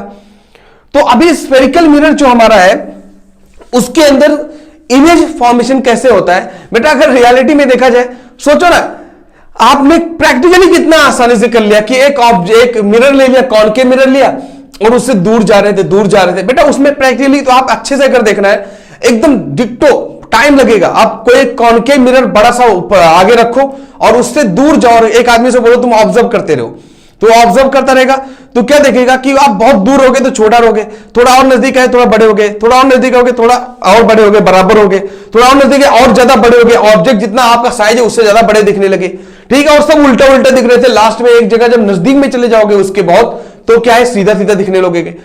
तो ये उसके अंदर होता है कॉनकेव मिरर के अंदर। कॉन्वेक्स मिरर के अंदर तो आप क्या है, हमेशा क्या है, किधर भी ऑब्जेक्ट बहुत दूर रहेगा तो छोटा पॉइंट दिखेगा, नजदीक आता है तो कैसा दिखता है, तो क्लियर कट दिखने लगता है, लेकिन हमेशा छोटा ही ऑब्जेक्ट जो है वो जितना रहता है साइज ऑब्जेक्ट का, उतना इमेज जो है उसका हमेशा ऑब्जेक्ट के साइज से छोटा ही रहता है कॉन्वेक्स मिरर के अंदर, ठीक है, वो आपने प्रैक्टिकली देखा। लेकिन अगर इसको हम लोग थ्योरेटिकली पढ़ा जाए कि जो आपने देखा उसको थ्योरेटिकली कैसे पढ़े, सर यही तो क्वेश्चन है सर। प्रैक्टिकली आप बोलते हो अच्छा होता है, प्रैक्टिकल तो ठीक है, कुछ लोग बोलते हैं भाई, कुछ लोग बोलते हैं प्रैक्टिकली जानना जरूरी है, मेरा मानना है प्रैक्टिकली ठीक है, जान गए, अब उसको यहां पे आके थ्योरेटिकली दिखाओ ना, दिखाओ बोर्ड पर उसको कि एक कॉनकेव मिरर है, कॉनकेव मिरर से एक ऑब्जेक्ट बहुत दूर रखा हुआ है, तो इमेज कैसा बनेगा, दिखाओ कैसे बनेगा। तो भाई ये भी एक बड़ा टास्क है, तो थ्योरेटिकल भी स्ट्रांग होना जरूरी है। लेकिन हमारे इंडियन क्या है भाई, थ्योरेटिकल स्ट्रांग रहेंगे, बहुत स्ट्रांग रहेंगे, रटा रटाई विद्या है कि नहीं, प्रैक्टिकल जानेंगे ही नहीं। कॉनकेव मिरर कितने लोग होंगे जो जानते ही नहीं है, आप क्या करोगे, है कि नहीं। तो ये जरूरी है, तो आपको जरूरी है कि हर तरीके से काबिल रहो यार, थ्योरेटिकल भी प्रैक्टिकल भी। तो सबसे पहली बात जो बेटा कॉनकेव मिरर या कॉन्वेक्स मिरर है उसके अंदर इमेज फॉर्मेशन कैसे होता है, how the image is formed in spherical mirrors like concave mirror and convex mirror, इसको पढ़ना जरूरी है। बहुत सिंपल तरीके से बताएंगे, बस आपको एक बोर्ड पर अभी सारा समझ में आ जाएगा, सारा चीज हो जाएगा, बस थोड़ा सा सीरियस रहने की जरूरत है। सबसे पहली बात, वो जो इमेज बनेगा ना, वो इमेज बनने का कुछ रूल्स बताऊंगा मैं, तो रूल्स फॉर इमेज फॉर्मेशन, क्योंकि ये थ्योरेटिकल पढ़ाई करने के लिए कुछ रूल्स और उसके कुछ कानून है, उसको फॉलो करना पड़ेगा। प्रैक्टिकल अलग चीज है, डायरेक्ट सामने रखे आपने अलग अलग अपना पोजीशन चेंज करते रहे बन गया, लेकिन थ्योरेटिकल में आपको क्या करना है, सबसे पहला जरूरी है रूल्स बनाना, रूल्स जानना। लेकिन उस रूल से जरूरी पहले है कुछ इंपॉर्टेंट टर्म्स ही नहीं जानोगे कि ये क्या होता है, किसी कॉन्वेक्स मिरर में ये पोजीशन को क्या बोलते हैं, ये जगह को क्या बोलते हैं, जब जानोगे ही नहीं तो काम नहीं हो पाएगा। तो इमेज फॉर्मेशन कॉनकेव मिरर में और कॉन्वेक्स मिरर में सबसे पहले हमें यह जरूरी होगा कि भाई उसका रूल्स जान जाओ, रूल्स जानना जरूरी है। तो भाई कॉनकेव मिरर हम लोग पढ़ते, तो स्फेरिकल मिरर में सबसे पहले इंपॉर्टेंट हमारा क्या भाई, नहीं चल रहा है यार, ठीक है। स्फेरिकल में हम लोग क्या पढ़ेंगे, स्फेरिकल मिरर्स में हम लोग सबसे पहले भाई पढ़ेंगे कॉनकेव और दूसरा हमारा होगा कॉन्वेक्स। जो कानून होगा ना, जो रूल्स होगा, वो दोनों के अंदर सेम होता है, बस नजरिया अलग रहेगा। अभी बता दूंगा आपको, क्लियर हो जाएगा। तो सबसे पहली बात, कोई भी मिरर ले लीजिए, मान लो कॉनकेव मिरर। बेटा कॉनकेव मिरर को कैसे डिनोट करते हैं, सबसे पहले वैसे जान जाओ। देखो कॉनकेव मिरर आप देख रहे थे कैसा था, बाहर की तरफ, अंदर की तरफ ऐसे धंसा हुआ था, ऐसे अंदर की तरफ धंसा होता, तो पीछे की तरफ लेप लगा होता है, जिसको हम लोग कोटिंग बोलते हैं, सिल्वर कोटिंग। और जो कॉन्वेक्स मिरर होता है वो ऐसे होता है, ये थोड़ा सा उठा होता है। बेटा कोई बोलेगा नहीं सर मैं इधर से देखूंगा, मैं फिर से बोल रहा हूं, आपको कहां से देखना है, हमेशा किसी भी मिरर को पहचानना है तो उसके जस्ट आगे आना होगा, उसके जस्ट आगे आना होगा, ठीक है। तो मिरर कहीं भी ऐसे रख दिया जाए तो उसके जस्ट आगे आओगे, पीछे से नहीं देखना है, ठीक है। पीछे देखना तो वो पलट दोगे, फिर उधर से देखिएगा, कौन सा दिक्कत है, अभी इसको पलट दो, इधर हो जाएगा, कॉन्वेक्स फिर भी रहेगा। तो आपको हमेशा क्या है, ये अपना लेफ्ट साइड में ऑब्जेक्ट को रखना है। तो मिरर जो भी हो उसके लेफ्ट साइड में आप ऑब्जेक्ट रखोगे। इसमें थ्योरेटिकली बता रहा हूं, प्रैक्टिकली तो आप पीछे का साइड देखोगे क्या, दिखेगा ही नहीं कुछ, है कि नहीं। तो मैं थ्योरेटिकली बता रहा हूं, मान लो ऐसे बना हुआ है, तो इधर पीछे की तरफ अगर कोटिंग की गई है तो आप ऑब्जेक्ट को कहां पे रखोगे, इधर साइड में कहीं रखोगे। और ये अपना कोटिंग किया गया है तो ऑब्जेक्ट को कहां पे रखोगे भाई, सीधा सीधा लाइन डाला करो यार। तो ऑब्जेक्ट को कहां रखोगे, लेफ्ट में कहीं भी। और उसके बाद इमेजेस को देखोगे किधर बन रहा है, इधर बन रहा है या इधर बन रहा है, वो सब देखेंगे, ठीक है। ये सब देखते हैं। अब यहां पे जरूरी क्या है, कुछ टर्म्स बहुत ही ज्यादा इंपॉर्टेंट है, कुछ टर्म्स जरूरी हैं। वो क्या है भाई, इंपॉर्टेंट टर्म्स जिसको हम लोग बोलते हैं भाई, इंपॉर्टेंट टर्म्स जरूरी है। जैसे एग्जांपल के लिए सबसे पहला इंपॉर्टेंट टर्म तो ये है कि ये जो लाइन है ना, जो किसी भी मिरर को सीधा सीधा हॉरिजॉन्टली डिवाइड करती है, उसको हम लोग प्रिंसिपल एक्सिस बोलते हैं। क्या बोलते हैं भाई, प्रिंसिपल एक्सिस।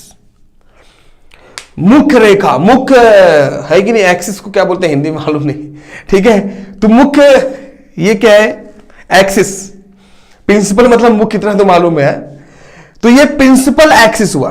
तो जो किसी मिरर को सीधा सीधा हॉरिजॉन्टली डिवाइड करती है दो पार्ट में, उसको हम लोग प्रिंसिपल एक्सिस बोलते हैं। तो the line which divide any mirror, the spherical mirror ऐसे भी बोल सकते हो, in two two part is called principal axis, ऐसे बोल सकते हो, ठीक है। नंबर 2, ये अगर मिरर को ना आगे की तरफ बढ़ाया जाए, ये मिरर को अगर आगे की तरफ बढ़ाया जाए भाई, ऐसे आगे की तरफ बढ़ाया जाए कहीं ना कहीं, तो कहीं ना कहीं वो स्फीयर की तरह रहा होगा और बीच में क्या होगा भाई, सेंटर होगा। तो किसी भी मिरर का जो सेंट्रल पार्ट होता है, ये जो कर्वेचर है, तो उसको हम लोग बोलते हैं सेंटर ऑफ कर्वेचर। तो अब इसको क्या बोलेंगे भाई, तो किसी भी मिरर का जो सेंट्रल पार्ट होता है, ठीक है, कौन सा, ये एग्जैक्टली सेंट्रल पार्ट तो ये हुआ, लेकिन ये अगर स्फेरिकली जो सेंट्रल पार्ट होता है, उसको हम लोग क्या बोलते हैं, सेंटर ऑफ कर्वेचर। तो क्या है, द मिडल पॉइंट, या ये ऐसे बोल सकते हो, the middle point of any mirror is called centre of curvature. लेकिन ये क्या होगा भाई, ये मिडल नहीं है, ये हमारा जो मिडल पॉइंट होता है, इसको हम लोग पोल बोलते हैं, पोल। याद रखना, जो मिरर का जो रियल में होता है मिडल पॉइंट, उसको हम लोग पोल बोलते हैं। लेकिन जो कर्वेचर का मिडल पॉइंट होता है, उसको सेंटर ऑफ कर्वेचर बोलते हैं।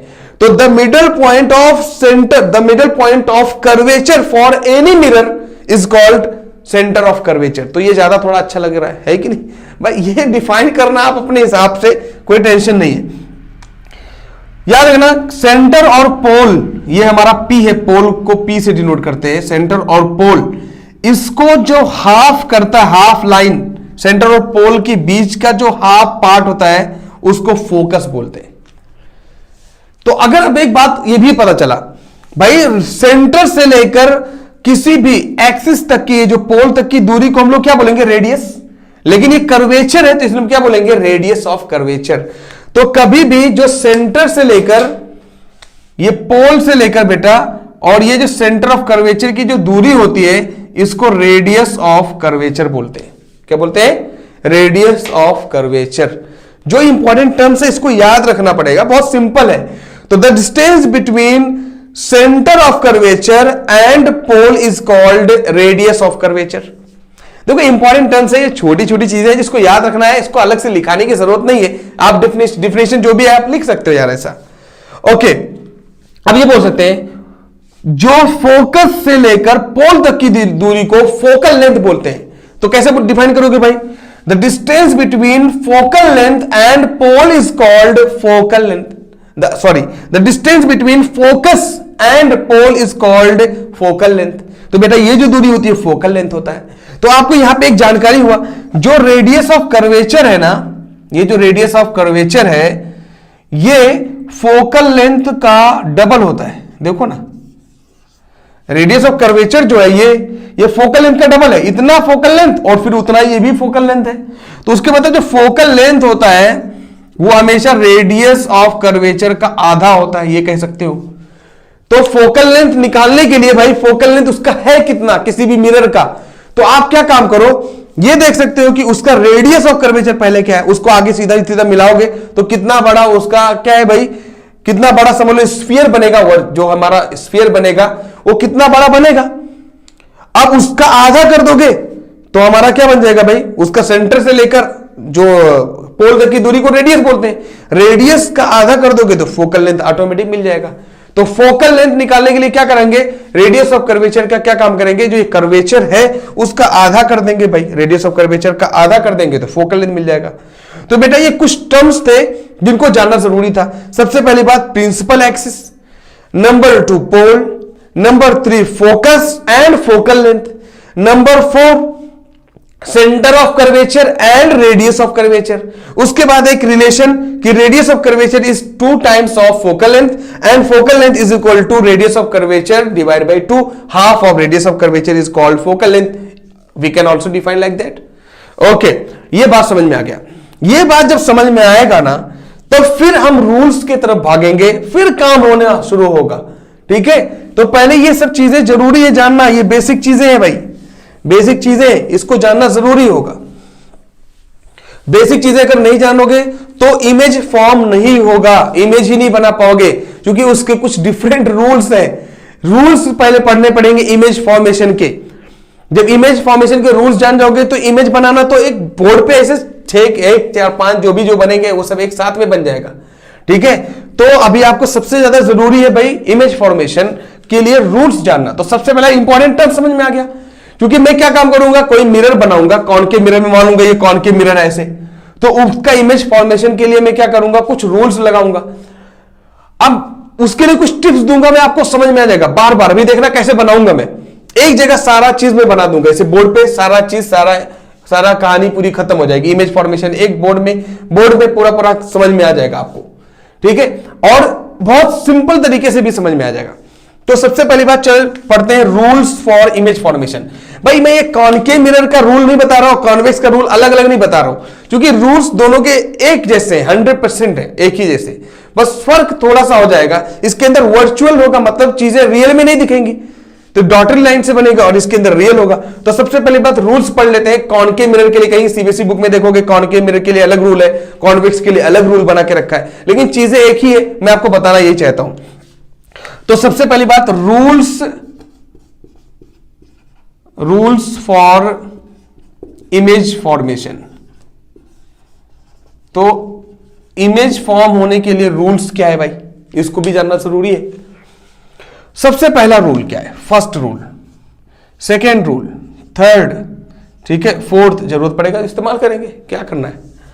सबसे पहला रूल ये है भाई, यहां पे मैं मिरर बना रहा हूं, ठीक है, कॉनकेव मिरर की मैं सिंपल सी बात कर रहा हूं। कॉनकेव मिरर देखो, पीछे की तरफ लेप लगा दिया, ये हो गया हमारा कॉनकेव मिरर। ठीक है भाई, ये हमारा कॉनकेव मिरर है। ओके, ये कॉनकेव मिरर हो गया।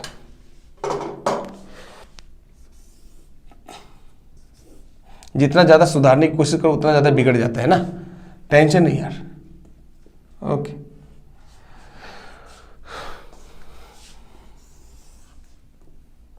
और गड़बड़ होता जा रहा है, कोई दिक्कत नहीं। तो एक कॉनकेव मिरर हमने बना दिया भाई, ये जो उसका कहलाता है, हटाओ फिर से मिरर बना दे रहे, स्केल से ज्यादा अच्छा तो ये बड़ा बन जा रहा है। ठीक है बेटा, ये जो हमारा कहलाता है ये है सेंटर ऑफ कर्वेचर, और ये जो पॉइंट है उसका आधा उसको बोलते हैं फोकस। ये दूरी हमारा हो गया रेडियस ऑफ कर्वेचर, ये हो गया हमारा फोकल लेंथ। ठीक है, तो सबसे पहला रूल क्या है? रूल नंबर ये है कि अगर कोई रे ऑफ लाइट, अब देखो रे डायग्राम बनाना जो हमने देखा प्रैक्टिकली, उसको रे डायग्राम बनाने के लिए, उसको बनाने के लिए रियल में ऐसे बनाने के लिए पहले रूल्स पढ़ना पड़ेगा। तो रूल्स क्या है भाई? सबसे पहला रूल तो ये है कि अगर मान लो कोई रे ऑफ लाइट, अगर कोई रे ऑफ लाइट है हमारी, अगर प्रिंसिपल एक्सिस के पैरेलल जाएगी, प्रिंसिपल एक्सिस के पैरेलल जाएगी, तो जस्ट रिफ्लेक्ट होकर वो किधर से आएगी? फोकस से होकर आएगी। तो रिफ्लेक्ट होकर कहां से आएगी भाई? फोकस से। सबसे पहला रूल खत्म। क्या है यार, रूल्स पढ़ रहे हो? हाँ भाई ऐसे रूल है। तो रूल क्या है? अब ये रूल पढ़ोगे ना, फिर दो लाइन आपस में जब मिल जाए करेंगी तो वही इमेज होगा, तो वही करेंगे। तो सबसे पहला रूल क्या है कि अगर कोई रे ऑफ लाइट, सो रे ऑफ लाइट, ये हमारी रे ऑफ लाइट हुई, ठीक है, मतलब सिंगल इंसिडेंट ऑफ लाइट, कोई लाइट है उसका सिंगल, हम क्या करेंगे? सिंगल एक रे बना रहे हैं एक, और अगर ज्यादा होता तो उसको बीम बोलते हैं, है कि नहीं? तो ये बंच होता तो बीम बोलते हैं। नॉर्मली रे है मतलब एक सिंगल, समझाने के लिए। तो एक रे ऑफ डायग्राम, एक रे ऑफ लाइट, अगर मान लो कोई ray of light principal axis के अगर पैरेलल जाएगी तो फोकस से होगी, गुजरेगी। Rule number 1। तो इसको भाई बोला कैसे जाए? तो if any ray of light is passing parallelly to the principal of axis, then it will reflect back by the focus, ऐसे बोल सकते हो। ठीक है, reflect back by the focus या bounce back by the focus. ठीक है, number 1। Number 2 ये रूल बोलता है कि अगर कोई रे ऑफ लाइट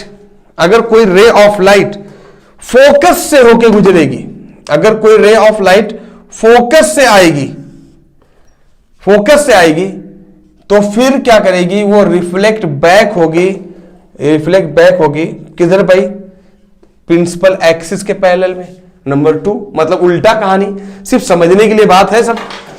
पहला क्या भाई कि अगर if any ray of light is passing parallel to the principal of axis, then it will reflect back by the focus. Number 2 rule क्या बोल रहा है कि अगर कोई रे ऑफ लाइट फोकस से होकर गुजरेगी, if any ray of light is passing through the focus, then it will reflect back parallelly to the principal axis. ठीक है बेटा, यही सब, इसको डेफिनेशन कहीं रटो वटो नहीं, ये सब समझो यार, छोटी सी बात है। तो ये हो गया रूल नंबर 2। बेटा ये इसी से पूरा आधा काम निकल जाएगा। रूल नंबर 3 में बता दे रहा हूं। रूल नंबर 3 क्या बोलता है? If any ray of light is passing through the centre of curvature, if any ray of light passing through the center of curvature, then it will reflect back to the center of curvature only। मतलब क्या? अगर कोई ray of light centre of curvature से जाएगी तो reflect होने के बाद, यहां तो मिरर है भाई, तो रिफ्लेक्ट होगी, तो रिफ्लेक्ट होने के बाद बिना डाइवर्ज हुए सीधा का सीधा जैसे गई थी वैसे चली आएगी। सो सेंटर ऑफ कर्वेचर से जाएगा कोई ऑब्जेक्ट, कोई रे ऑफ लाइट, तो जैसा गया था जितने एंगल से उतने एंगल से वापस आ जाएगा। ठीक है, कुछ भी डाइवर्ज नहीं होगा, कुछ भी चेंज नहीं होगा एंगल के अंदर, जैसा गया वैसे आ जाएगा। तो बेटा हमने बताया अलग अलग कलर से, ये हो गया हमारा रूल नंबर 1, ये हो गया रूल नंबर 2, ये हो गया रूल नंबर 3, और इसी से पूरा काम हो जाएगा। और रूल नंबर 4 क्या है? कभी कभी पढ़ते हैं। रूल नंबर 4 क्या है भाई कि अगर कोई रे ऑफ लाइट प्रिंसिपल, ये पोल से होकर जाएगी तो जितने एंगल से जाएगी उतने एंगल से फिर वापस आ जाएगी। तो if any ray of light is passing through the pole, then it will reflect back by the same angle. ठीक है, उसका मतलब angle of incident will be equal to angle of reflection if the ray of light is passing through the pole. बस हो गया। तो बेटा ये 4 रूल्स हो गए। बस यही तो है कि अगर मान लो सबसे पहली बात प्रिंसिपल एक्सिस के पैरेलल जाएगी तो फोकस से होकर जाएगी, फोकस से होकर आएगी। नंबर 2 फोकस से जाएगी तो प्रिंसिपल एक्सिस से होकर आ जाएगी। नंबर 3 सेंटर ऑफ कर्वेचर से जाएगी तो जस्ट सेंटर ऑफ कर्वेचर से ही वापस आ जाएगी। नंबर 4 जो पोल से जाएगी तो जितना एंगल से जाएगी उतना एंगल से फिर रिफ्लेक्ट हो जाएगी। बेटा यही 4 रूल्स है। अगर आप इसको जानते हो तो पूरा ऐसी चुटकी में यार खत्म कर दोगे सब। नंबर ऑफ ये जो इमेज फॉर्मेशन है ना, इमेज फॉर्मेशन ये चुटकी में खत्म हो जाएगा। How image is formed by concave mirror, ये बहुत आसानी से ये आप क्या कर जानोगे, ये रूल्स जानोगे तो बस आसानी से खत्म हो जाएगा। तो चलो देखते हैं। सबसे पहली बात कॉनकेव मिरर का ये देखते हैं। अच्छा एक बात बता दूं, कॉनकेव मिरर का जो रूल्स है ना वो कॉन्वेक्स मिरर के जैसा है। कॉन्वेक्स मिरर का भी रूल्स वैसे ही है। बस फर्क इतना होगा कि ये जो मिरर होगा कॉन्वेक्स मिरर का, भाई अब समझा दिया ना, इसको मिटा दूं। इसी वक्त ये भी बता दे रहा हूं कॉन्वेक्स मिरर का रूल अलग से, उसका रूल्स फॉर कॉन्वेक्स मिरर, ठीक है। इमेज फॉर्मेशन, रे diagram for rules for image formation in convex mirror, ऐसे हेडिंग डालकर अलग से टाइम पास करना ये बेहतर नहीं होगा। तो इसलिए एक साथ में इसको भी बता दे रहे हैं कि अगर कॉन्वेक्स मिरर होगा तो मान लो ऐसे है, कॉन्वेक्स मिरर है तो भाई इसका जो सेंटर ऑफ कर्वेचर है यहां पे है, इसका फोकस यहां पे है कि नहीं। लेकिन आपको रे ऑफ लाइट तो इधर ही से डालना है कि नहीं। तो इसी वक्त काम खत्म कर दे रहा हूं तो ताकि आप बाद में ना बोलो सर आपने ये नहीं बताया था, सर कॉन्वेक्स मिरर के रूल्स के लिए रूल्स क्या होते हैं। बेटा इसलिए मैं बोल रहा हूं कॉन्वेक्स मिरर के लिए रूल वही होते हैं जैसे कॉनकेव के होते हैं, बट ये दिखने में थोड़ा अलग दिखेगा। जैसे मान लो इसका फोकस राइट साइड में है, लेकिन आप रे ऑफ लाइट तो हमेशा लेफ्ट से डालोगे ना। मैंने बोला भाई रूल है। तो अब बताओ, सबसे पहला अगर कोई देखो कॉन्वेक्स मिरर के लिए हमने क्या रूल पढ़ रहे हैं, जब रूल समझ में आ जाएगा तो इमेज फॉर्मेशन आसानी से सबका इमेज एक बार में बना देंगे, समझ में आ जाएगा। इमेज फॉर्म बहुत आसानी से हो जाएगा। मैं आपको तरीका बता दूंगा, फटाफट होता चला जाएगा, ठीक है। एक शॉर्ट ट्रिक बता दूंगा। तो देखो सबसे पहला भाई कि अगर कोई ray of light principal axis के पैरेलल जाएगी तो वो जस्ट फोकस से होकर गुजरेगी। तो भाई फोकस तो इसका इधर है, देखो ना। तो भाई फोकस तो अंदर की तरफ है और आपका मिरर तो इधर है। तो अंदर जाएगा तो अंदर का मतलब क्या करते हैं हमेशा बार बार रिफ्लेक्ट। अंदर का मतलब डॉट डॉट लाइन से डिनोट करोगे बेटा, क्योंकि ये क्या है सच्चाई तो ऐसी है नहीं। तो क्या काम करते हैं डॉट डॉट लाइन से डिनोट कर देते हैं, ये डॉट डॉट लाइन से डिनोट करते हैं, बस वही क्या। लेकिन अब इसको क्या काम करो, आगे की तरफ बढ़ा दो और क्या, बस ये आगे की तरफ बढ़ा दो तो जैसे गया वैसे वापस चला गया। लेकिन रियलिटी क्या है भाई, अंदर की तरफ गया। बात को समझो। तो इतना आसान है, जब कोई ray of light principal axis के पैरेलल जाएगी तो फोकस से होकर गुजरेगी, लेकिन फोकस से होकर गुजरेगी तो रियल में नहीं गुजरेगी। कॉनकेव मिरर में रियल में गुजरती थी, लेकिन यहां पर रियल में नहीं गुजरेगी, वर्चुअल होगा। इसलिए मैं डॉटेड लाइन से डिनोट करूंगा। तो इसलिए क्या होगा, जैसे जाएगी प्रिंसिपल एक्सिस से तो फोकस से होकर गुजरेगी। तो फोकस से होकर मैंने गुजार दिया, लेकिन इसको क्या आगे बढ़ा दोगे तो कुछ ऐसे दिखेगा। तो ये हो गया रूल नंबर 1। तो डरने की जरूरत नहीं है इसमें, ये क्या है ऐसे रूल ही है। ये देखो ना ऑटोमेटिक यहां पे सब कुछ तो यहां पे दिखेगा ना, लेकिन इमेज अंदर की तरफ। इसलिए कॉन्वेक्स मिरर में इमेज जो होता है प्लेन मिरर की तरह दिखता है, अंदर इमेज जो है अंदर की तरफ दिखता है, पीछे की तरफ। तो पीछे की तरफ दिख रहा है इसलिए ऐसा बनाया जा रहा है, क्योंकि इसमें क्या होगा सब कुछ उसका फोकस अंदर की तरफ होता है, इसलिए ऐसा होता है। नंबर 2, अगर कोई रे ऑफ लाइट फोकस से गुजरेगी तो वो प्रिंसिपल एक्सिस के पैरेलल जाएगी। तो भाई वही सेम कहानी, ये रूल नंबर 1 हो गया, ठीक है। रूल नंबर 2, अगर कोई ray of light principal focus से होकर गुजरेगी, कोई रे ऑफ लाइट फोकस से होकर गुजरेगी, ऐसे बनाते हैं, कोई रे ऑफ लाइट फोकस से होकर गुजरेगी तो फोकस यहां पे है कहां, रियल में डॉटेड है। तो प्रिंसिपल एक्सिस से क्या होगी भाई, सीधा सीधा प्रिंसिपल एक्सिस से क्या होगा, पैरेलल होकर जाएगी। तो जो अगर रे ऑफ लाइट सीधा प्रिंसिपल फोकस से जाएगी तो क्या है, बाद में क्या करेगी भाई, प्रिंसिपल एक्सिस के पैरेलल में चली जाएगी। तो प्रिंसिपल एक्सिस यहां पे है तो यह इसके पैरेलल में चली जाएगी। तो रे ऑफ लाइट हमारा क्या हुआ, दूसरा बन गया ये कि सीधा सीधा रे ऑफ लाइट ऐसे जाएगा। तो यहां पे अब ये रियलिटी में यहां पे नहीं करेंगे, ये यहां पे बनाएंगे, देखो ना यहां पे बनाएंगे, उल्टा वही सेम कहानी जैसा बने थे कि यहां पे क्या करेंगे भाई, सीधा सीधा। तो अगर मान लो कोई रे ऑफ लाइट फोकस से जाएगी तो जस्ट वापस होने के बाद, बाउंस बैक होने के बाद प्रिंसिपल एक्सिस के पैरेलल में जाएगी।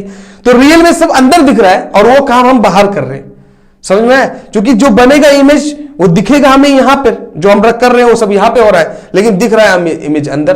तो कुछ टेंशन नहीं है, ऐसा कुछ मसला वसाइल नहीं है। तो वही हुआ, बस बनाने का जो नजरिया वो अलग हो जाएगा। ये हो गया नंबर 2। नंबर 3 क्या है भाई? नंबर 3 ये है कि अगर कोई ray of light centre of curvature से जाएगी तो सेंटर ऑफ कर्वेचर से ही वापस आ जाएगी। तो कोई ray of light centre of curvature से जाएगी, सेंटर ऑफ कर्वेचर से मान लो ऐसे बाहर क्रॉस करा दो तो सेंटर ऑफ कर्वेचर से वापस आ जाएगी। अब आप कोई अंदर वाली चीज तो आप डायरेक्ट क्या है भाई, ऐसा हो ही नहीं सकता है, तो हम डॉटेड लाइन से बनाएंगे क्योंकि ये वर्चुअल इमेज होगा। तो जैसे जाएगी वैसे वापस आ जाएगी। तो यहां पे जैसे गई वैसे वापस आ जाएगी, रूल्स वही है, लेकिन वहां पे क्या बनाने का जो नजरिया है वो थोड़ा अलग हो जा रहा है बस। तीसरा क्या है भाई रूल, कि अगर कोई रे ऑफ लाइट क्या है प्रिंसिपल एक्सिस से, ये पोल से होकर जाएगी जितना एंगल से उतना एंगल से वापस आ जाएगी। तो ये भी 30 जो है चौथा रूल हो गया। तो रे ऑफ लाइट जितने एंगल से जाएगी उतने एंगल से वापस आ जाएगी, सिंपल। तो कॉन्वेक्स मिरर लिया जाए या कॉनकेव मिरर लिया जाए, इनका जो तरीका है इमेज बनाने का, इमेज फॉर्मेशन जो होगा वो दोनों के अंदर सेम होगा, बस इसके अंदर दिखने का जो तरीका है वो अलग रहेगा और इसके अंदर एकदम क्या आएगा, साफ साफ दिखेगा, क्योंकि सब कुछ लेफ्ट साइड में होता है और इसका राइट साइड में फोकस होता है और लेफ्ट साइड से आप रे ऑफ लाइट डालते हो, इसलिए क्या है डॉटेड लाइन से डिनोट करते हैं। तो सबसे पहला पॉइंट ये आपको क्लियर हो गया भाई, ठीक है। अब हम लोग पढ़ते हैं कॉनकेव मिरर का, ठीक है। कॉनकेव मिरर और कॉन्वेक्स मिरर के अंदर इमेज फॉर्मेशन कैसे होता है। तो चलो कॉनकेव मिरर के अंदर इमेज फॉर्म करते हैं भाई, इमेज बनाते हैं, कैसे बनाएंगे। सबसे ज्यादा जरूरी तो है ना कि आपको यह मालूम होना चाहिए कि जो हमारा कॉनकेव मिरर है प्रैक्टिकल मालूम होना चाहिए कि कॉनकेव मिरर में आपने प्रैक्टिकली देखा कि आप 6 तरीके से इमेज को बना सकते हैं, 6 टाइप्स इमेज बन सकते थे। क्या एक बहुत दूर होते थे, एक थोड़ा नजदीक होते थे, एक सेंटर ऑफ कर्वेचर पे होते थे, एक सेंटर ऑफ कर्वेचर और फोकस के बीच में होते थे, एक फोकस पे होते थे, एक फोकस और पोल के बीच में होते थे। 6 तरीके से इमेज बन सकते हैं। तो उस इमेज को बनाने के लिए वहां पे आपने देखा प्रैक्टिकल, लेकिन उसको रे डायग्राम में बनाएंगे तो रूल्स को लगाएंगे, ठीक है। और एक रूल 100% फिक्स रहेगा, अभी देखना कितना आसानी से हो जाएगा। एक रूल फिक्स रहेगा, सबके अंदर एक रूल फिक्स, ठीक है। उसके बाद दूसरा रूल लगाएंगे। अब एम क्या होगा ना, मैं आपको थोड़ा सा समझा दे रहा हूं। एम क्या होगा ना, 2 रूल कोई भी आप लगा सकते हो। कोई कुछ लोग क्या रटे रहते हैं, सर यहां पे पहले वाले में जब सेंटर ऑफ कर्वेचर से दूर रहेगा ऑब्जेक्ट तो ये रूल लगाएंगे। बेटा कुछ भी नहीं ऐसा, आप कोई भी 2-4 रूल्स में से 2 रूल्स कोई भी लगाओ, बस ऐसा होना चाहिए कि आने के बाद वो आपस में जहां पे कटेंगे, जहां पे कटिंग पॉइंट होगा, इंटरसेक्टिंग पॉइंट, 2 लाइन आपस में जहां पे इंटरसेक्ट कर जाएंगे वही उसी का वो समझ लो वो रे डायग्राम का वो इमेज कहलाएगा। तो कॉनकेव मिरर के अंदर 6 तरीके से इमेज फॉर्मेशन हो सकते हैं। कॉन्वेक्स के अंदर तो सिर्फ एक ही या कोई 2 बना देते हैं, लेकिन कॉनकेव के अंदर 6 पॉसिबिलिटीज होती है, क्योंकि जैसे जैसे नजदीक आते जाओ इमेज की साइज बढ़ती रहती है। तो अब पहले देखते हैं, दूसरा तीसरा ऐसे 6 के 6 साथ में यहीं पे बना दे रहा हूं और एक रूल उसमें क्या रहेगा, कॉमन रहेगा, अभी आसानी से समझ में आएगा। तो चलो देखते हैं इमेज फॉर्मेशन करके भाई, इमेज फॉर्म करके देखते हैं। तो सबसे पहले ओरली सारा चीज मालूम होना चाहिए तब तो हो पाएगा। तो देखते हैं सबसे पहला क्या है भाई, हर जगह नंबर 1 कॉनकेव मिरर के अंदर, पहले हेडिंग डाल दो भाई अगर जानना हो आपको, ठीक है। तो कॉनकेव मिरर के अंदर, कॉनकेव मिरर के अंदर, ठीक है। तो इमेज फॉर्मेशन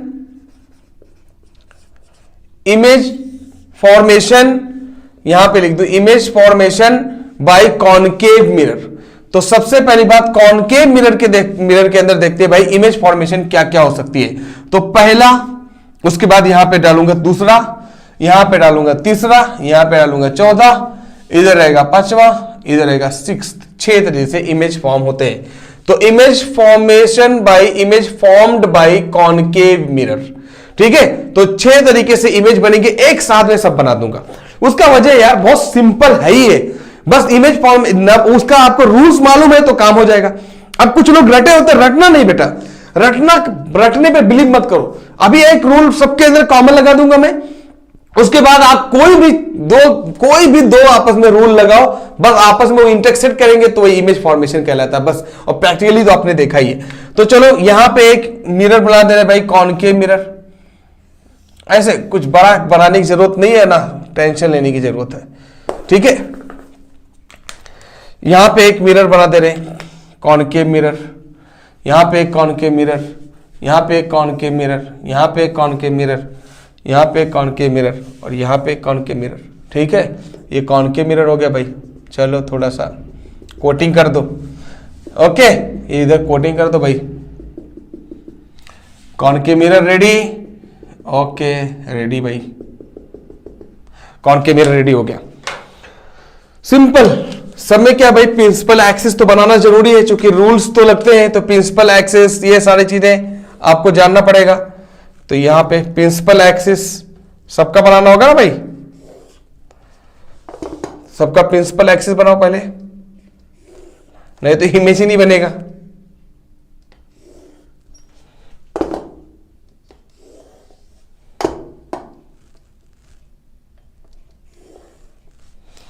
ठीक है, सबका प्रिंसिपल एक्सिस बना दिया मैंने, ठीक है। इसको और बढ़ा दे रहा हूं।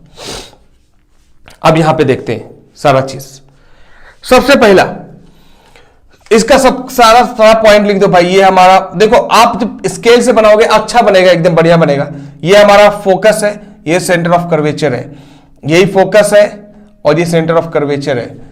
Focus, centre of curvature, focus, centre of curvature, ठीक है। ये हमारा फोकस, ये सेंटर ऑफ कर्वेचर, ये फोकस, ये centre of curvature, okay. Focus का डबल जस्ट होना चाहिए सेंटर ऑफ कर्वेचर। तो जैसा देखना, अच्छे से बनाना, ठीक है। यहां हमसे थोड़ा सा इधर उधर हो सकता है, हमने को तो समझाना है सिर्फ, ठीक है।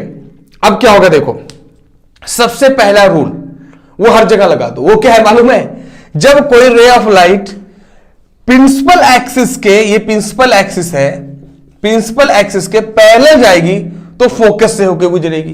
तो पहला रूल हर जगह लगा डालो, हर जगह। अभी देखना कितना आसानी से काम होगा।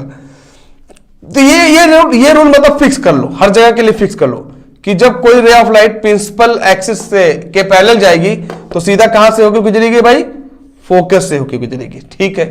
यही सेम रूल हर जगह लगा डालो बेटा। प्रिंसिपल एक्सिस जाएगी तो फोकस से होकर गुजरेगी, ठीक है। प्रिंसिपल एक्सिस से होकर जाएगी तो फोकस से होकर गुजरेगी। ये एक बहुत सिंपल वे है भाई। प्रिंसिपल एक्सिस के पैरेलल तो फोकस से होकर गुजरेगी, प्रिंसिपल एक्सिस के पैरेलल तो कहां जाएगी, फोकस से होकर गुजरेगी। तो ये सबसे पहले रूल तो हमने हर जगह लगा लिया, हर जगह रूल लगा दिया। ये रूल लगाने से क्या होगा, इतना इंपॉर्टेंट क्वेश्चन है एग्जाम के लिए, आता ही आता है इमेज, ठीक है ना। Image formation, image form by concave mirror आता है। तो 6 तरीके से पॉसिबिलिटीज होती है। अब सबसे पहला पॉसिबिलिटी क्या है, देखो, ऑब्जेक्ट बहुत दूर हो। ऑब्जेक्ट क्या है भाई, बहुत दूर हो। तो मान लो ऐसे बहुत दूर है ऑब्जेक्ट, कहीं भी, अब इसकी जगह नहीं है इतना, मैं ऑब्जेक्ट मान लो यहां पे, मान ले बहुत दूर है। तो चलो ऑब्जेक्ट यहां पे रखा हुआ है, दूर है तो कहीं एक्सिस पे तो नहीं रख पाओगे, मान लो ऐसे रखा हुआ है, ऐसे रखा रहेगा। तो पहला रूल तो ऑलरेडी लगा हुआ है। अब क्या है दूसरा रूल, अब क्या क्या लगा दोगे भाई, दूसरा ही रूल हर जगह लगाना है।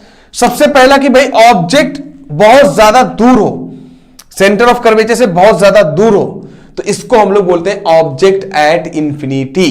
ऑब्जेक्ट एट इंफिनिटी, जब बहुत ज्यादा दूर हो तो उसको बोलते हैं ऑब्जेक्ट एट इंफिनिटी। दूसरा क्या होता है भाई, ऑब्जेक्ट जो है वो सेंटर ऑफ कर्वेचर से पहले हो, that is beyond centre of curvature. तीसरा क्या है, ऑब्जेक्ट सेंटर ऑफ कर्वेचर पे हो, ठीक, ऐसे लगा दो रूल। चौथा क्या भाई, ऑब्जेक्ट सेंटर ऑफ कर्वेचर और किसके बीच में हो, सेंटर ऑफ कर्वेचर और आप ये बोल सकते हो फोकस के बीच में हो।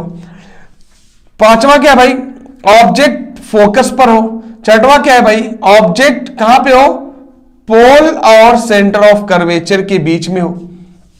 पोल और कहां पे हो, सेंटर ऑफ कर्वेचर के बीच में होकर। तो ये पहले रूल्स हमने क्या किया, लगा दिए, ये रूल्स हमारा पूरा लग गया, ऑब्जेक्ट ये लगा दिया। 6 तरीके से पॉसिबिलिटीज हो सकती है। अब यहां पे देखते हैं सारा चीज। पहला देखते हैं, जब ऑब्जेक्ट बहुत ज्यादा दूर होगा, सेंटर ऑफ कर्वेचर से बहुत ज्यादा दूर, मतलब इंफिनिटी, तब कहां पे इमेज बनेगा। तो अब देखो, जब ऑब्जेक्ट बहुत ज्यादा दूर होगा तो उसके लिए ना तो एक्सिस होगा ना कुछ कि यहां पे है, ऐसे होगा कुछ नहीं, किधर भी हो सकता है, तो बहुत ज्यादा दूर होगा। तो पहला रूल तो लगा ही है, दूसरा और कोई रूल ही नहीं लगेगा भाई, सीधा सीधा वही है कि अगर कोई ray of light principal axis के पैरेलल जाएगी, ये प्रिंसिपल एक्सिस के पैरेलल जाएगी, तो सीधा सीधा भाई कहां पे जाएगी, कहां से होकर गुजरेगी, सेंटर ऑफ कर्वेचर से। तो अगर प्रिंसिपल एक्सिस के पैरेलल जाएगी तो सीधा सीधा फोकस से होकर गुजरेगी, तो जो इमेज बनेगा वो कहां बनेगा भाई, फोकस पर। तो जो देखो दो लाइन ये जा रही थी और ये जा रही थी, दो लाइन आपस में मिले तो जो इमेज बना वो देखो कटिंग पॉइंट, ऐसे कट, तो एक डॉट बना। तो अब देखो ना, अगर ऑब्जेक्ट बहुत ज्यादा दूर हो एट इंफिनिटी, तब आप क्या बोलोगे कि जो इमेज है वो फोकस पर बनेगा और एक पॉइंट इमेज बनेगा, मतलब बहुत डिमिनिश्ड होगा, कुछ दिखेगा ही नहीं, एक डॉट बनेगा और वो भी इन्वर्टेड होगा, उल्टा होगा। हाँ भाई, यह भी याद रखना। काम खत्म। नंबर 2, कुछ है ही नहीं यार, हो गया खत्म। नंबर 2, अगर ऑब्जेक्ट सेंटर ऑफ कर्वेचर से पहले हो, that is called beyond centre of curvature. तो पहला रूल तो काम कॉमन है भाई, वो तो लगेगा ही लगेगा। अब दूसरा रूल कोई भी लगा दो, दूसरा रूल मेरे को यही अच्छा लग रहा है, आप ये वाला रूल लगा दो, देखो ना, ये रूल लगा दो, सेंटर ऑफ कर्वेचर से पास कर दो, तब भी वो 100% सही है। ये या तो लगा दो कि फोकस से जाएगा तो किधर आएगा भाई, जो रूल लगा दो। आपको मैं क्यों समझाना चाहता हूं इतना ज्यादा डिटेल में, ये लोग क्या है समझते हैं कि यार कि ऐसा कुछ नहीं है, लोग समझते हैं कि नहीं सर पहला रूल ये है, दूसरा रूल ये, रटते हैं, रटना नहीं है। देखो मैं कोई भी रूल बना दूं, आप जो बोलोगे वो लगा दूंगा, मेरा रूल, मुझे ये पसंद है भाई, मैं ये लगाऊंगा। तो ये दूसरा रूल लगा दिया मैंने, क्या कि अगर सेंटर ऑफ कर्वेचर से जाएगा तो सेंटर ऑफ कर्वेचर से वापस आ जाएगा, तो भाई यहां पे बना। अब देखो प्रिंसिपल एक्सिस ये है हमारी, और इससे कितना दूर नीचे देखो, इतना बड़ा बना, तो ऑब्जेक्ट था इतना बड़ा और इमेज बना इतना, तो इमेज इन्वर्टेड है और स्मॉल है, और देखो रियल है। रियल मतलब क्यों, चूंकि राइट साइड में जिधर हमने लाइन पास किया उधर ही बन रहा है, तो ये हमारा क्या हो गया, रियल है, इन्वर्टेड भी है, लेकिन स्मॉलर देन ऑब्जेक्ट है। ये ऑब्जेक्ट है, ये इमेज है, तो स्मॉलर देन ऑब्जेक्ट नहीं है बेटा। अब यार ये देखो ना, रूल 2 लगा, मैं 2 लगाना, एक फिक्स कर दिया मैंने, एक कसम खा लिया मैंने, यही रूल लगाऊंगा। और दूसरा क्या है हमने, दूसरा जो आपकी मर्जी है, बोलोगे नहीं सर चलो मिटा दूं, बोलोगे नहीं सर मुझे ये पसंद नहीं है, ठीक है बेटा मत लगा, अभी देखना फिर से वही इमेज बनेगा, देख लेना तुम, कुछ टेंशन नहीं है यार, ये सब तुम लोग रटा रटाई काम करते हो ना, इसलिए झेलते हो।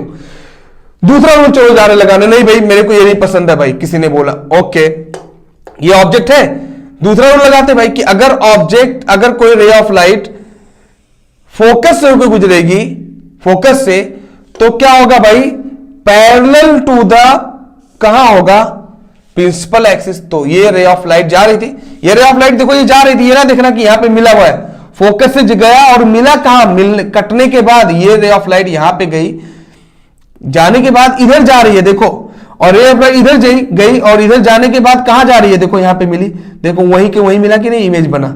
तो रे ऑफ लाइट देखो इमेज कितना है, ऑब्जेक्ट के साइज से इमेज छोटा बना कि नहीं बना, उल्टा बना कि नहीं बना।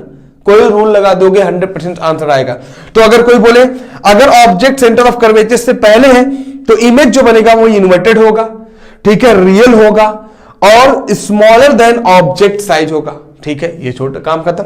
आ जाओ सेंटर ऑफ कर्वेचर पे, रूल नंबर 1 तो हमारा फिक्स कर दिया हूं मैं।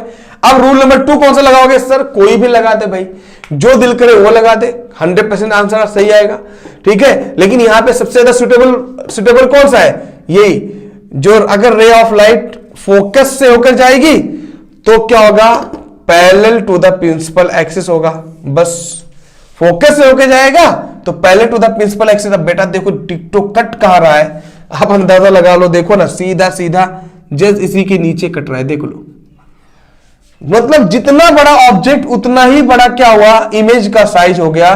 तो और जहां पे बना था ऑब्जेक्ट, जहां पे ऑब्जेक्ट था वहीं पे इमेज बना, लेकिन क्या हुआ, उल्टा बना। तो अगर आप बोल सकते हो ऑब्जेक्ट सेंटर ऑफ कर्वेचर पे हो तो इमेज क्या होगा, इमेज उल्टा बनेगा, रियल भी बनेगा। रियल क्यों है भाई, चूंकि लेफ्ट साइड में है, ठीक है। इन्वर्टेड बनेगा, रियल बनेगा और सेम साइज का बनेगा। देखो ना, जितना साइज का ऑब्जेक्ट था उतने साइज का इमेज हो गया।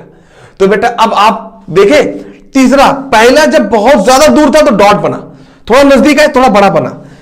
अगर सेंटर ऑफ कर्वेचर पे आएगा तो सेम साइज मिरर की तरह काम करेगा लेकिन उल्टा हो जाएगा। अब दूसरा, जब जैसे जैसे करीब जाते जाओगे वैसे से इमेज का साइज बढ़ता जाएगा। अब देखना इमेज बढ़ जाएगा। ये देखो, ये है पहला। अब अगर मान लो ऑब्जेक्ट सेंटर ऑफ कर्वेचर और पोल के बीच में रखा हो तो इमेज का साइज क्या होगा भाई, ये हमें देखना है। तो इमेज का साइज क्या होगा, तो आप फिर से वही चाहो यार, वही सेम काम कर दो, फोकस से गुजार दो, जिसका जो दिल करे वो लगाओ, कुछ नहीं। ये हमारा फोकस से अगर लाइट जाए, रे ऑफ लाइट जाएगी तो क्या होगा भाई, parallel to the principal axis होगा, parallel to the principal axis. देख लो आप, इमेज का साइज बढ़ गया कि नहीं बढ़ गया, इमेज का साइज बढ़ जाएगा भाई। अब देखना एग्जैक्टली बनाना तो क्या होगा, इमेज का साइज बढ़ जाएगा। और इमेज का साइज वैसे भी चेक कर लो, आप स्केल से बनाओगे तो और ज्यादा बढ़िया बनेगा। तो आप देखो ना, हमने क्या किया, पहले प्रिंसिपल एक्सिस फोकस का इस्तेमाल कर लिया, काम खत्म हो गया। जैसे भी आप चाहते तो ये वाला इस्तेमाल कर सकते थे, ये सेंटर ऑफ कर्वेचर का भी इस्तेमाल कर सकते थे, तो ऑटोमेटिक यहां जाकर कटता हो, ठीक है। तो अब ये देखो, जब सेंटर ऑफ कर्वेचर और फोकस के बीच में अगर ऑब्जेक्ट होगा तो जो इमेज बनेगा वो क्या होगा, बड़ा बनेगा भाई। तो किससे, ऑब्जेक्ट के साइज से बड़ा बनेगा, इन्वर्टेड होगा और क्या होगा, मैग्नीफाइड होगा, मतलब क्लियर होगा, दिखेगा अच्छे से। अच्छा, अगर देखा जाए यार, इसका एग्जाम्पल क्या है, बहुत ही ज्यादा दूर रहे, बहुत ही ज्यादा दूर रहता है और फोकस पे बनता है। पहले क्लियर कर दूं, ये बात है कि नहीं, 3-4 तो पढ़ ही चुके। तो अगर ऑब्जेक्ट बहुत ज्यादा दूर होता है, जैसे सैटेलाइट, और आप देखते होगे एंटीना जो लगा होता है घरों में, टीवी वाला एंटीना है कि नहीं, डिश टीवी। तो डिश टीवी इधर है और सैटेलाइट कहां पे है, बहुत ज्यादा ऊंचाई पर, ऑब्जेक्ट इंफिनिटी पे है, मतलब बहुत ज्यादा दूर। तो इमेज कैसा बनता है, फोकस पे बनता है। तो देखो ना, ऐसे क्या होता है, इसीलिए क्या होता है, ऐसे बनाए रहते हैं तो इमेज पूरा पूरा ऐसे पड़ता है, पूरा रे ऑफ लाइट पूरी पूरी ऐसे पड़ती है सैटेलाइट से, और ये कहां बनता है, ऐसे फोकस टाइप होता है। देखो वहां पे पूरा पूरा इंफॉर्मेशन कॉन्सेंट्रेट होकर पहुंच जाता है डायरेक्ट। तो ये कॉनकेव मिरर ना कन्वर्जिंग मिरर भी कहलाता है। ये क्या करता है, लाइट को इकट्ठा कर लेता है। और कॉन्वेक्स मिरर जो होता है ना, वो डाइवर्जिंग मिरर कहलाता है। वो लाइट को क्या करता है भाई, फैला देता है, जो टॉर्च में इस्तेमाल किया जाता है, लाइट को फैला देगा, ठीक है। तो ये एक जरूरी चीज थी, हमें समझना चाहिए भाई, है कि नहीं। चलो नेक्स्ट क्या भाई, अगर मान लो ऑब्जेक्ट फोकस पे रखा हो, ऑब्जेक्ट फोकस पे रखा हो तो लाइट पूरी फैल जाएगी, इन्फिनिटी हो जाएगी। कैसे मालूम है, ऑब्जेक्ट जब फोकस पे होता है, बोलते हैं फोकस लाइट, बोलते फोकस ले यार, फोकस चाहिए, बार बार बोलते हैं। आप देखो बोलते सब है लेकिन रियलिटी उसके पीछे क्या कहानी लोग जानते नहीं है। जो अगर फोकस पे बोलते focus light, focus light, focus ले आओगे तो होगा। फोकस क्या है भाई, आखिरकार जो लाइट को पूरा पूरा स्प्रेड कर दे। तो फोकस जो लाइट होती है ना, उसके अंदर क्या होता है, ये जो मिरर होता है ना, उसके पीछे मिरर, कोई भी लाइट उसके पीछे मिरर होता है, मिरर की वजह से वो लाइट आगे रिफ्लेक्ट करके हमें रोशनी मिलती है ना, और ब्राइटनेस मिलता है। तो फोकस लाइट के अंदर वो स्पेशली ऐसा बनाया जाता है कि जैसे लाइट ऑन करोगे तो वो फौरन का फौरन कहां पे होगा, ऑब्जेक्ट फौरन का फौरन वो फोकस पे ही, डायरेक्ट फोकस पे ऐसा बनाए रहते हैं कि डायरेक्ट क्या है, जैसे जैसे लाइट पड़ेगी वो फोकस पे पड़ेगी, और जैसे फोकस पे पड़ेगी वो क्या काम करेगा, पूरा पूरा स्प्रेड कर देगा, पूरा चारों तरफ फैला देगा। तो जो कैमरा लाइट होता है, ठीक है, जो फोकस रिकॉर्डिंग, यहाँ पे जो रिकॉर्डिंग हो रहा है वो भी फोकस है। तो इस तरीके से वो बनाया जाता है, ठीक है, वो ऊपर ऐसे इस तरीके से बनाया जाता है बेटा। तो ये अब पढ़ रहे हैं, तो हर जगह हर चीज का यूज है, ऐसा नहीं है कि टाइम पास है हर चीज का। अब ये जो डेंटिस्ट होते हैं भाई, सब इन सब चीजों को यूज करते हैं। डेंटिस्ट हुआ, हर तरीके से अलग अलग जगह चीजें अलग अलग जगह पर इस्तेमाल होती है, मैंने बताया था। तो फोकस पे अगर ऑब्जेक्ट होगा तो भाई इमेज कैसे बनेगा, तो देखो चलो कौन सा लगा दो यार, मेरे को ये पसंद दिख रहा है। देखो आपकी मर्जी है, आप बोलोगे देखो ये लगा दो भाई, आप बोलोगे नहीं मैं ये वाला फॉर्मूला लगा दूंगा कि जैसे पोल से जाएगा तो पैरेलल चला जाएगा। देखो अब मिला के देख लो, 100% पैरेलल जाएगा। तो ये जो मर्जी, मेरा दिल कर रहा है भाई मैं ये लगा दूंगा, ये वाला रूल देखो कि सेंटर ऑफ कर्वेचर से जाएगा तो सेंटर ऑफ कर्वेचर से जाएगा, अगर तो सेंटर ऑफ कर्वेचर से वापस भी चला जाएगा, तो जैसे जाएगा वैसे वापस हो गया। तो अगर देखा जाए जैसे गया वैसे वापस हो गया। बेटा ये कभी मिलेंगे क्या लाइन, ये आपस में जो दोनों लाइन है ये कभी मिलेंगे क्या, तो जब मिलेंगे नहीं तो इमेज ही नहीं बनेगा। तो मतलब इमेज कहां बनेगा? इंफिनिटी पर। उल्टा कहानी, इंफिनिटी पे रहेंगे तो फोकस पे इमेज बनता था, और जब फोकस पे ऑब्जेक्ट है तो इंफिनिटी पे इमेज बनेगा। इंफिनिटी पे इमेज बनना मतलब बहुत ज्यादा, पूरा लाइट पूरी फैल जाएगी, बड़ा, तो बहुत बड़ा साइज बनेगा। तो इसका मतलब फोकस पे अगर ऑब्जेक्ट को रख दोगे तो पहचान ही नहीं पाओगे, इतना बड़ा साइज बना देगा। तो बहुत बड़ा साइज बनेगा अगर फोकस पे ऑब्जेक्ट को रखोगे, और इन्वर्टेड ही होगा, नीचे बनेगा, उल्टा ही होगा, बट वेरी लार्ज होगा। ठीक है, कितना अच्छा आसान है ना समझना, कितना आसानी से इसको समझा जा सकता है। सोचो यार, अभी देखो ये वाला हमने क्या किया, यहां पे ऑब्जेक्ट को रखा था भाई, पोल और फोकस के बीच में रखा था ऑब्जेक्ट को। अब यहां पे देखते हैं, पोल और फोकस के बीच में रखा था, एक रूल तो हमने फिक्स ही रखा है, और दूसरा वाला लगा दे भाई। कौन सा लगाए बता ना भाई, दूसरा वाला यही लगा दे ना। अच्छा, इसके अंदर दूसरा वाला भी लगा दो, चाहो तो ये वाला लगाओ, फिर से पैरेलल जाएगा, कोई टेंशन नहीं होगा। 100% आप करके देख लो, कोई भी दो रूल लगाओगे जहां पे कट हो, नहीं कट हो रहा है तो समझ लो इमेज ही नहीं बन रहा है, मतलब बहुत बड़ा लार्ज बन रहा है। ठीक है, यहां पे कौन सा रूल लगाना पसंद करोगे भाई? एक तो ये लगा दो, ऐसे लगा दो, यार पोल से होके जाएगा, और पोल से सिर्फ सीधा सीधा डायरेक्ट नीचे वापस हो जाएगा, तब भी वो जाके, तब भी हम लोग बना सकते हैं। दूसरा रूल ये, अपने को जब साफ साफ ये दिख रहा है, अच्छा लग रहा है, तो इसी को पसंद करो ना भाई। देखना हमने क्या किया, ये रूल लगा दिया। कौन सा? सेंटर ऑफ कर्वेचर से अगर जाएगा तो सेंटर ऑफ कर्वेचर से फिर वापस आ जाएगा, ये रूल बना दिया। लेकिन बेटा यहां पे इसको छोड़ो, ये इधर से जाएगा और अपना ये इधर से जाएगा, ठीक है, लेकिन इसको पीछे, ये कभी नहीं मिलेगा आगे चलकर, तो ये हमेशा देखा करो, ये तो रट जाएगा इंसान को वैसे भी, है कि नहीं, एक ही एक ऑप्शन है।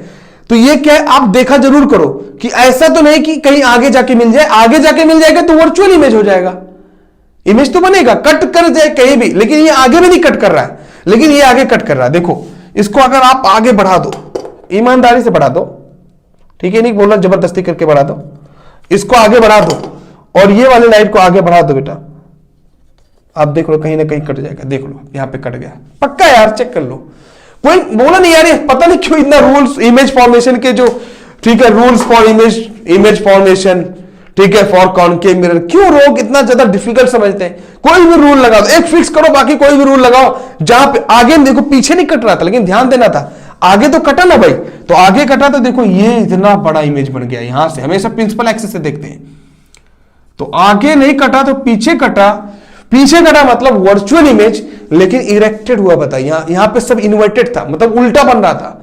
तो अगर किसी कॉनकेव मिरर, जैसे शेविंग मिरर होता है, शेविंग मिरर को जब नजदीक में रखोगे तो पूरा पूरा इमेज क्या होगा, बड़ा सा बनाएगा। देखो ना, ऑब्जेक्ट इतना छोटा रहेगा, इमेज इतना बड़ा बनाएगा, मतलब एक एक बाल पूरा दिखेगा बड़ा सा, ठीक है। तो ये शेविंग मिरर के लिए इस्तेमाल हम लोग करते हैं ना भाई, और डेंटिस्ट लोग इस्तेमाल नहीं करते, ऐसे रखेंगे पूरा बड़ा सा दांत दिखकर चलाता है, क्यों? क्योंकि यहां पे जो छोटा सा इमेज रहेगा, ऑब्जेक्ट रहेगा, और इमेज बड़ा सा बनेगा। और सबसे बड़ी खासियत क्या है कि सीधा सीधा बनता है, ये भी अच्छा ही है, लेकिन वर्चुअल बनता है। तो इसका स्पून ले लो ना भाई, स्पून से अब आप चाहो तो प्रैक्टिकल कर सकते हो, लेकिन मैंने इतना बढ़िया से बता दिया, तो इससे बड़ा चीज क्या है, ठीक है। तो यहां पे आप देखो ना भाई, ऑब्जेक्ट का साइज, तो ये इमेज का साइज बड़ा बना, और इरेक्टेड बना, वर्चुअल बना। तो बेटा ये सारा कहानी हो गई किसकी? Image formation, image form by concave mirror, image formation in concave mirror. कितना आसान है बताना भाई, खत्म, खत्म हो गया क्या? और भी इसमें कुछ बताओ? कुछ नहीं है।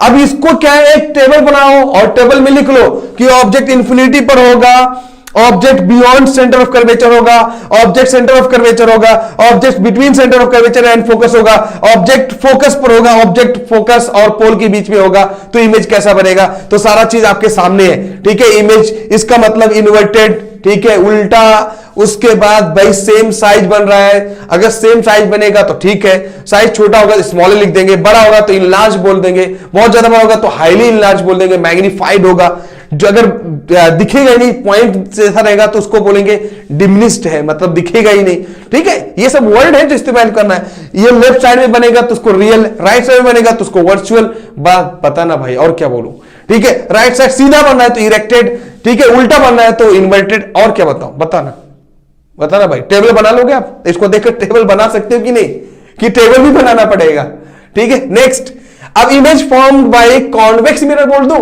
वो तो खत्म हो जाएगा 2 मिनट के अंदर, मिटा देना भाई। तो image formed by convex mirror. तो कॉन्वेक्स मिरर में इमेज कैसे बनेगा भाई? सिंपल,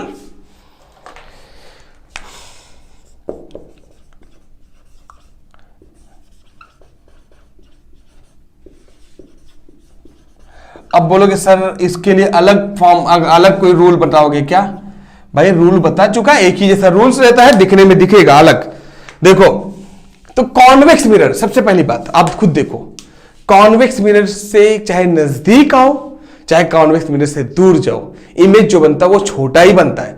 तो उसके अंदर कोई पॉसिबिलिटीज नहीं है, उसके अंदर बहुत ज्यादा ये बोल सकते हो कि अगर एक कॉन्वेक्स मिरर है, मान लो एग्जांपल के लिए एक कॉन्वेक्स मिरर है, ये कॉन्वेक्स मिरर है और आप बहुत ज्यादा दूर पे हो, बहुत ज्यादा दूर हो, तो अगर बहुत ज्यादा दूर हो, मान लो यहां पर आप हो, एग्जांपल के लिए आप यहां पर हो और कॉन्वेक्स मिरर बहुत दूर आपसे है, तो इसका जो है फोकस तो ये होता ही है भाई, इसका सेंटर ऑफ कर्वेचर होता है। तो जो इमेज बनेगा वो कहां पे बनेगा? तो देखो, अगर बहुत ज्यादा दूर रहेगा ऑब्जेक्ट तो जाहिर सी बात है ये रूल नंबर 1 लगा देंगे। फिर सेम जब दूर होगा तो पैरेलल लाइन ही जा पाएगी। कभी भी जो चीज दूर होती है ना, तो लाइट कैसे जा पाती है? रे ऑफ लाइट पैरेलली जाती है, तो पैरेलली दोनों जाएगी और वो कहां पे चली जाएगी भाई? सेंटर ऑफ कर्वेचर, यहां से सेंटर फोकस से गुजरेगी। ये आपने रूल पढ़ा था कि अगर कोई रे ऑफ लाइट जाएगी प्रिंसिपल एक्सिस के पैरेलल, अरे भाई कॉन्केव में पढ़ा ना, तो प्रिंसिपल तो फोकस से होकर गुजरेगी, तो ये सीधा रे ऑफ लाइट पैरेलल जाएगी प्रिंसिपल एक्सिस से, तो फोकस से होकर गुजरेगी, तो ये फोकस से होकर गुजरेगी, जो भी है फोकस से होकर गुजरेगी। तो अब सवाल ये है कि इसको क्या ऐसे लिखोगे? नहीं, डॉटेड लाइन से करोगे, क्योंकि रियलिटी में ये नहीं बनेगा।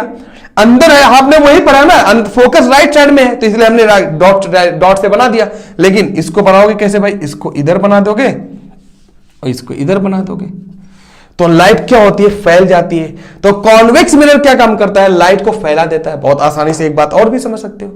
और जब कॉन्वेक्स मिरर मतलब क्या, अगर कोई कॉन्वेक्स मिरर से ऑब्जेक्ट बहुत ज्यादा दूर पे होगा, डॉटेड लाइन से बना दो, बहुत ज्यादा दूर होगा ऑब्जेक्ट, तो जो इमेज बनेगा वो फोकस पर बनेगा। और फोकस बनेगा कैसा बनेगा भाई? डिमिनिश्ड बनेगा, मतलब बहुत ज्यादा पॉइंट इमेज बनेगा, छोटा सा बनेगा, लेकिन इरेक्टेड होगा, सीधा होगा। कॉन्वेक्स मिरर के अंदर हमेशा इमेज कैसा बनता है? सीधा बनता है, इरेक्टेड होगा, लेकिन वर्चुअल होगा, क्योंकि लेफ्ट साइड में नहीं राइट साइड में इमेज बन रहा है। कितना आसान है बताना भाई। तो इसको कभी कोई पढ़ लो यार, जरूरी है जानना। ठीक है, दूसरा क्या है भाई? मैंने बोला कि एक तो फिक्स रख लो, चलो एक फिक्स रखो, एक फिक्स रख लो। मैंने क्या बोला? पिछले बार भी जस्ट रटाया भी है, बोला था भाई एक तो फिक्स रखो, एक की तो बात ही ना करो। तो चलो, एक का तो हमारा ऐसे फिक्स है, ये जाएगा यहां पे, तो जाना ही जाना है, इसको गुजरना है फोकस से। अब ऑब्जेक्ट अगर पोल से थोड़ा नजदीक में हो, या किसी भी कॉन्वेक्स मिरर से अगर ऑब्जेक्ट नजदीक में हो, मान लो यहां पे कहीं भी ले लिया जाए, जहां दिल करे आप वहां पे ले लो, बहुत ज्यादा दूर ना लो बस। ठीक है, ऑब्जेक्ट को यहां पे ले लिया जाए, तो भाई इमेज कैसा बनेगा? बस यही क्वेश्चन है। तो इमेज जो बनेगा वो कैसा बनेगा? कितना बड़ा बनेगा, छोटा बनेगा, बड़ा बनेगा, कैसा बनेगा? ठीक है, बस यही दूसरा क्वेश्चन था, खत्म हो जाएगा। इतना ही समझ लो तो कहानी खत्म। तो मान लो ऑब्जेक्ट बहुत ज्यादा दूर तो नहीं, लेकिन दूर है, ठीक है, कॉन्वेक्स मिरर से दूर में कहीं रखा हुआ है, तो ये हमारा तो नंबर 1 हो गया, रूल नंबर 1 तो हो गया, मैंने लगा दिया। और फिर अब रूल नंबर 2 कौन सा लगाओगे? आपकी मर्जी है। रूल नंबर 2 कौन सा लगा दो भाई? कि अगर फोकस से होकर गुजरेगा तो प्रिंसिपल एक्सिस के से डायरेक्ट क्या होगा? वापस आ जाएगा। फोकस से होकर गुजरेगा तो प्रिंसिपल एक्सिस के पहले चला जाएगा। नंबर 2 लगा दो, चाहो तो डायरेक्ट ऐसे यहां से फोकस लगा दो, तब भी 100% आंसर आ जाएगा। मैं गारंटी ले रहा हूं इसे, आपको 100% आंसर आ जाएगा। नंबर 2 ये रूल लगा दो ना कि अगर सेंटर ऑफ कर्वेचर से जाएगा, अगर सेंटर ऑफ कर्वेचर से जाएगा ऑब्जेक्ट, तो क्या होगा? जैसे गया था वैसे वापस आ जाएगा। तो ये सेंटर ऑफ कर्वेचर है, तो सेंटर ऑफ कर्वेचर से अगर जाएगा, सेंटर ऑफ कर्वेचर से अगर जाएगा मान लो रे ऑफ लाइट, तो जैसे गया था वैसे वापस आ जाएगा। और देखो बना कहां? यहां पे बना। तो जो इमेज देखो, ये फोकस था, ये हमारा था पोल, तो इमेज कहां बना? पोल और फोकस के बीच में बनेगा, और हमेशा छोटा बनेगा। देखो ऑब्जेक्ट आपने इतना बड़ा लिया ना, और दूर रखा है ना, देखो ज्यादा दूर रख दिया मैंने, तो इमेज इतना बड़ा बना। और थोड़ा नजदीक रख दोगे थोड़ा बड़ा बनेगा, ऐसा नहीं है, लेकिन हमेशा ऑब्जेक्ट के साइज से इमेज जो होगा हमेशा कॉन्वेक्स मिरर में छोटा बनेगा। यही वजह है कि क्या करता है, छोटा छोटा करके सारे ऑब्जेक्ट को सिक्योरिटी पर्पस इसको इस्तेमाल किया जाता है, क्योंकि एटीएम में इस्तेमाल किया जाता है, क्योंकि पूरा पूरा एरिया कवर कर लेता है। गाड़ी में देखो ना इतना छोटा सा कॉन्वेक्स मिरर होता है, लेकिन पूरा पूरा एरिया कवर कर लेता है। वो पूरा पूरा कैमरा जो लगा होता है ना, देखो छोटा सा होता है, तो ये क्या काम करता है ना, पूरा कवर कर लेता है, क्योंकि वो कॉन्वेक्स मिरर होता है। तो कॉन्वेक्स मिरर क्या होता है, ये पूरा ऑब्जेक्ट को छोटा छोटा करके पूरा इकट्ठा कर लेता है। तो देखो ना यहां पे आपने रूल नंबर 1 तो पहले से था, रूल नंबर 2 लगा दिया भाई कि सेंटर ऑफ कर्वेचर से आएगा, सेंटर ऑफ कर्वेचर से वापस आएगा, मैं डॉटेड लाइन बना दिया। तो इमेज जो साइज ऑब्जेक्ट का था, और इमेज देखो कितना, इमेज कैसा बन गया भाई, छोटा बन गया, लेकिन इरेक्टेड है, वर्चुअल है, समझे ना, वर्चुअल हो गया, इरेक्टेड हो गया, और स्मॉलर देन ऑब्जेक्ट, बस खत्म, खत्म हो गया, इमेज फॉर्मेशन हो गया खत्म। कॉनकेव कॉन्वेक्स में चार्ट बनाओ, काम खत्म करो, ठीक है। तो अब इसमें हम लोग सबसे पहले देखते हैं भाई साइन कन्वेंशन क्या है, ठीक है। सो साइन कन्वेंशन इजीली यार बहुत इजी है कि अगर साइन कन्वेंशन क्या है भाई, सिंपली अगर देखा जाए कि जो भी हमारा किधर भी मिरर ले लो, किधर भी मिरर है, मान लो यहां पे मिरर है, कोई कॉनकेव मिरर ले लिया जाए यहां पर, ठीक है। तो साइन कन्वेंशन के हिसाब से क्या है भाई कि जो लेफ्ट साइड में जो भी ऑब्जेक्ट रखा रहेगा लेफ्ट साइड में, तो ये पोल से, पोल के लेफ्ट साइड में जो भी ऑब्जेक्ट रहेगा उसको हम लोग क्या लेंगे, नेगेटिव साइन लेंगे, याद रखना। और पोल से कभी भी राइट साइड में जो भी ऑब्जेक्ट बनेगा वो राइट साइड, वो हम पॉजिटिव लेंगे। तो मतलब यहां पे अगर राइट साइड में इमेज बन रहा है तो हमेशा इमेज का जो साइज होगा वो पॉजिटिव रहेगा, और ऑब्जेक्ट तो हमेशा क्या रहेगा, लेफ्ट साइड में रखा रहेगा, तो हमेशा जो ऑब्जेक्ट का जो साइज रहेगा वो नेगेटिव रहेगा। तो ऑब्जेक्ट का साइज हमेशा नेगेटिव रहेगा, उसको हम लोग यू से डिनोट करते हैं बेटा, और इमेज के साइज को हम लोग वी से डिनोट करते हैं। वो हमेशा, हमेशा नहीं, वो पॉजिटिव भी हो सकता है, जैसे कॉन्वेक्स केस में पॉजिटिव हो गया था, और कॉनकेव में क्या होता है, एक ही जगह पर जब पोल और फोकस के बीच में रखते थे तब पॉजिटिव हुआ था, ठीक है। तो अलग अलग केसेस हो सकते हैं भाई, इसको पॉजिटिव नेगेटिव दोनों हो सकता है, लेकिन हमेशा नेगेटिव रहेगा, ठीक है। नंबर 1। नंबर 2, इमेजेस कुछ ऐसे होते थे जो सीधा सीधा बनते थे भाई। कुछ इमेजेस कैसे बनते थे, ऐसे सीधा सीधा बनते थे। तो अगर इमेजेस सीधा सीधा बन रहे हैं, ठीक है, या ऑब्जेक्ट इरेक्टेड है, ऑब्जेक्ट इरेक्टेड है, ऐसे आपने रखा हुआ है, तो सीधा का मतलब भाई जो एक्सिस के ऊपर होगा उसका मतलब पॉजिटिव, और जो एक्सिस के नीचे बनेगा, मतलब जो इन्वर्टेड इमेजेस जो बनते थे किसके अंदर, कॉनकेव के अंदर, वो क्या दिया जाएगा, नेगेटिव। तो ये आप समझो, दिमाग में रखो कि भाई लेफ्ट मतलब लेफ्ट का मतलब क्या है, नेगेटिव, राइट का मतलब पॉजिटिव, अप का मतलब पॉजिटिव, डाउन का मतलब नेगेटिव। बहुत आसानी से जो नेगेटिव वर्ड है वो नेगेटिव का काम करते हैं, जो पॉजिटिव वर्ड है वो पॉजिटिव का काम करते हैं। जैसे पॉजिटिव मतलब क्या, अप, ठीक है, पॉजिटिव का मतलब राइट, नेगेटिव का मतलब डाउन, नेगेटिव का मतलब लेफ्ट, ठीक है। तो जो नेगेटिव वर्ड है वो नेगेटिव का काम करते, जो पॉजिटिव वर्ड है वो पॉजिटिव का काम करते, खत्म। उसके बाद आपको क्या है बताएंगे अभी, मैग्निफिकेशन। तो मैग्निफिकेशन क्या होता है भाई, मान लो आप मार्केट में जाते हो अपने दादाजी के लिए ग्लास खरीदने, दादाजी के लिए लेंस खरीदने, और आपको मैग्निफिकेशन के बारे में नॉलेज नहीं रहेगा। सामने दुकानदार बोल रहा है भाई हमारे पास मैग्निफिकेशन 1 का है, 1.0 का, 1.5 का, 1.9 का, 2.0 का हमारे पास मैग्नीफाइंग पावर का लेंस हमारे पास है, ग्लास है, ठीक है। तो क्या आप पसंद करोगे, कौन सा लोगे भाई? तो आपको मालूम ही नहीं रहेगा मैग्निफिकेशन होता क्या है, तो फिर बताओ आगे काम हो पाएगा? तो फिर क्या खरीदोगे यार? तो एक 9th स्टैंडर्ड का भी बच्चा ना ये चीज को जानने के लिए कैपेबल होना चाहिए, ठीक है। बहुत छोटी सी बात है। तो what is magnification, we can say, how we can define magnification. Magnification एक नंबर है, बस इतना मैं बोल सकता हूं। अब ये क्या है भाई, अरे जैसे इंडेक्स होता है ना, इंडेक्स जो आपके बुक में होता है, आपके बुक में 1 2 3 4 5 करके नंबर होता है ना, वहां पे लिखा रहता है पेज नंबर इतना पर ये वाला चैप्टर, पेज नंबर इतना पर ये वाला चैप्टर, और इंडेक्स से आप समझ जाते हो कि अंदर कौन सा चैप्टर कहां किधर है। उसी तरीके से मैग्निफिकेशन होता है। मैग्निफिकेशन एक कंपेयर होता है इमेज और ऑब्जेक्ट के बीच का, ठीक है। इमेज के साइज और ऑब्जेक्ट के साइज का कंपेयर होता है। हाइट ऑफ द इमेज और हाइट ऑफ द ऑब्जेक्ट का क्या है, कंपैरिजन होता है। बेटा ऑब्जेक्ट अगर देखा जाए तो ऑब्जेक्ट कभी चेंज नहीं होता है, ऑब्जेक्ट जैसा है वैसे ही रहेगा। लेकिन अगर इसको किसी मिरर के सामने रख दिया जाए, वो मिरर पे डिपेंड करेगा कि ऑब्जेक्ट का हाइट, ऑब्जेक्ट का साइज तो एक ही रहेगा, लेकिन डिपेंड करेगा वो मिरर कैसा है। वो मिरर के वजह से, जो सामने जो मिरर रहेगा वो मिरर की वजह से क्या होता है, सारी चीजें चेंज हो सकती हैं। जो इमेज रहेगा अंदर, हो सकता है कि डिफरेंट दिखे, हो सकता है सेम साइज का दिखे। जैसे हमने पढ़ाया था भाई, प्लेन मिरर जो होता है, लास्ट की वीडियोस में हमने पढ़ा है प्लेन मिरर या कॉनकेव मिरर, कॉन्वेक्स मिरर, हमने प्रैक्टिकली देखा था सारी चीजें कि कॉनकेव मिरर के सामने जब जाते हैं बहुत ज्यादा नजदीक में, तो जो हाइट ऑफ द इमेज या साइज ऑफ द जो ऑब्जेक्ट होता है वो इमेज के साइज से चेंज हो जाता है। तो इमेज का साइज बड़ा हो जाता है और ऑब्जेक्ट का साइज कम रहता है। तो उसके मतलब आप उसको देखकर, इमेज के साइज को देखकर आप कभी भी ऑब्जेक्ट के साइज को नहीं पता लगा सकते हो। ठीक है, तो ये जानकारी तो होना चाहिए ना भाई।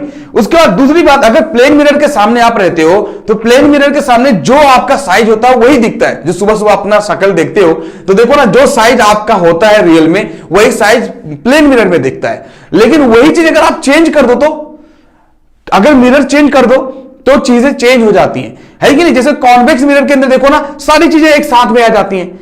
ठीक है, तो यही कंपैरिजन करना इमेज के अंदर ऑब्जेक्ट के अंदर, इमेज के अंदर ऑब्जेक्ट के अंदर, इसी को हम लोग मैग्निफिकेशन बोलते हैं। So magnification is nothing but it is the comparison between height of the image to the height of the object, size of the image to the size of the object, and it should be a number. क्यों? क्योंकि भाई same चीज को divide करते हैं, size image की size, object की size, तो सब क्या होगा, एक नंबर आएगा। और जब एक नंबर कोई आता है तो वो क्या है भाई, हो सकता है एक से ज्यादा आ जाए, हो सकता है वो एक से कम आ जाए, इज डिपेंड अपॉन। तो मैग्निफिकेशन का जो फॉर्मूला होता है भाई, मैग्निफिकेशन का, वो क्या होता है, height of the image to the height of the object, और we can say for mirror size of the image to the size of the object. बेटा ये माइनस क्यों है, इसको एलिमेंट में हम लोग क्या करेंगे, पूरा डिफाइन करेंगे क्या होता है, क्यों ये नेगेटिव आता है, इसका डेरिवेशन देखेंगे। अभी तो आपको कोई जरूरी नहीं है, ये समझो सिर्फ फॉर्मूला। ठीक है, तो एक कंपैरिजन होता है। जैसे एग्जांपल के लिए मैं प्लेन मिरर ले लूं, प्लेन मिरर के सामने मान लो यहां पे आप खड़े हो, तो जो यहां पे देखोगे, जितने दूर पे आप यहां पे हो इधर लेफ्ट साइड में, उतने ही दूर पे राइट साइड पे आपका इमेज बनेगा, और वैसे का डिक्टो वैसे ही बनेगा। ठीक है, सेम साइज होगा। तो अगर देखा जाए जो आपका साइज होता है इमेज का जो बनता है वो सेम होता है। मान लो यहां पर आप यहां पर 1 मीटर है तो यहां पर भी 1 मीटर होगा, तो उसके मतलब 1 डिवाइड बाई 1 मतलब 1, और 1 का मतलब ये हुआ कि कभी भी मैग्निफिकेशन 1 मींस क्या, size of the image is equal to size of the object. Over. अरे भाई मैग्निफिकेशन 1 का मतलब size of the image is equal to size of the object. But अगर मान लो साइज ऑफ द इमेज ज्यादा हो जाएगा तो ज्यादा ऑब्जेक्ट से, तो कभी भी ज्यादा डिवाइड बाई कम बेटा ज्यादा आता है। उसका मतलब अगर मान लो इमेज का साइज 2 हो जाए और ऑब्जेक्ट का साइज 1 हो जाए तो हमेशा 2 आ जाएगा। उसके मतलब अगर मैग्निफिकेशन 1 से ज्यादा आ रहा है, इसका मतलब क्या, इसका मतलब है कि जो इमेज का साइज है वो ज्यादा है ऑब्जेक्ट के साइज से।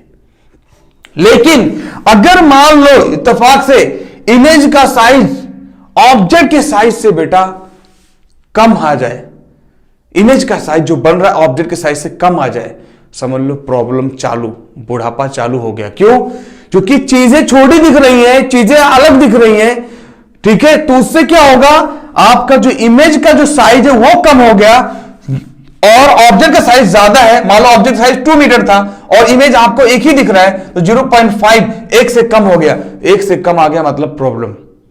तो 1 से कम आना, तो हमें 1 रहे तो ठीक है, 1 रहे तो ओके है, लेकिन 1 से ज्यादा हुआ मतलब इमेज का साइज बड़ा बन रहा है, और 1 से कम हो गया मतलब इमेज का साइज छोटा बन रहा है। इमेज का साइज छोटा बन रहा है मतलब कॉनकेव मिरर ही ले लो यार। कॉनकेव मिरर के अंदर हमने 6 टाइप्स ऑफ इमेज फॉर्मेशन पढ़ा था। ठीक है, तो जब ऑब्जेक्ट बहुत दूर होता था तो इमेज का साइज छोटा बनता था, और क्या, तो बीमारी थोड़ी ना कि बस बीमारी ही रहेगा तो आपको मैग्निफिकेशन 1 से कम मिलेगा। अगर इमेज का साइज छोटा बनेगा, दूर रहोगे, कॉनकेव मिरर से दूर रहोगे तो ऑटोमेटिक छोटा बनेगा, और क्या, कॉनकेव मिरर के पास नजदीक चले जाओगे तो इमेज का साइज बड़ा बन जाएगा।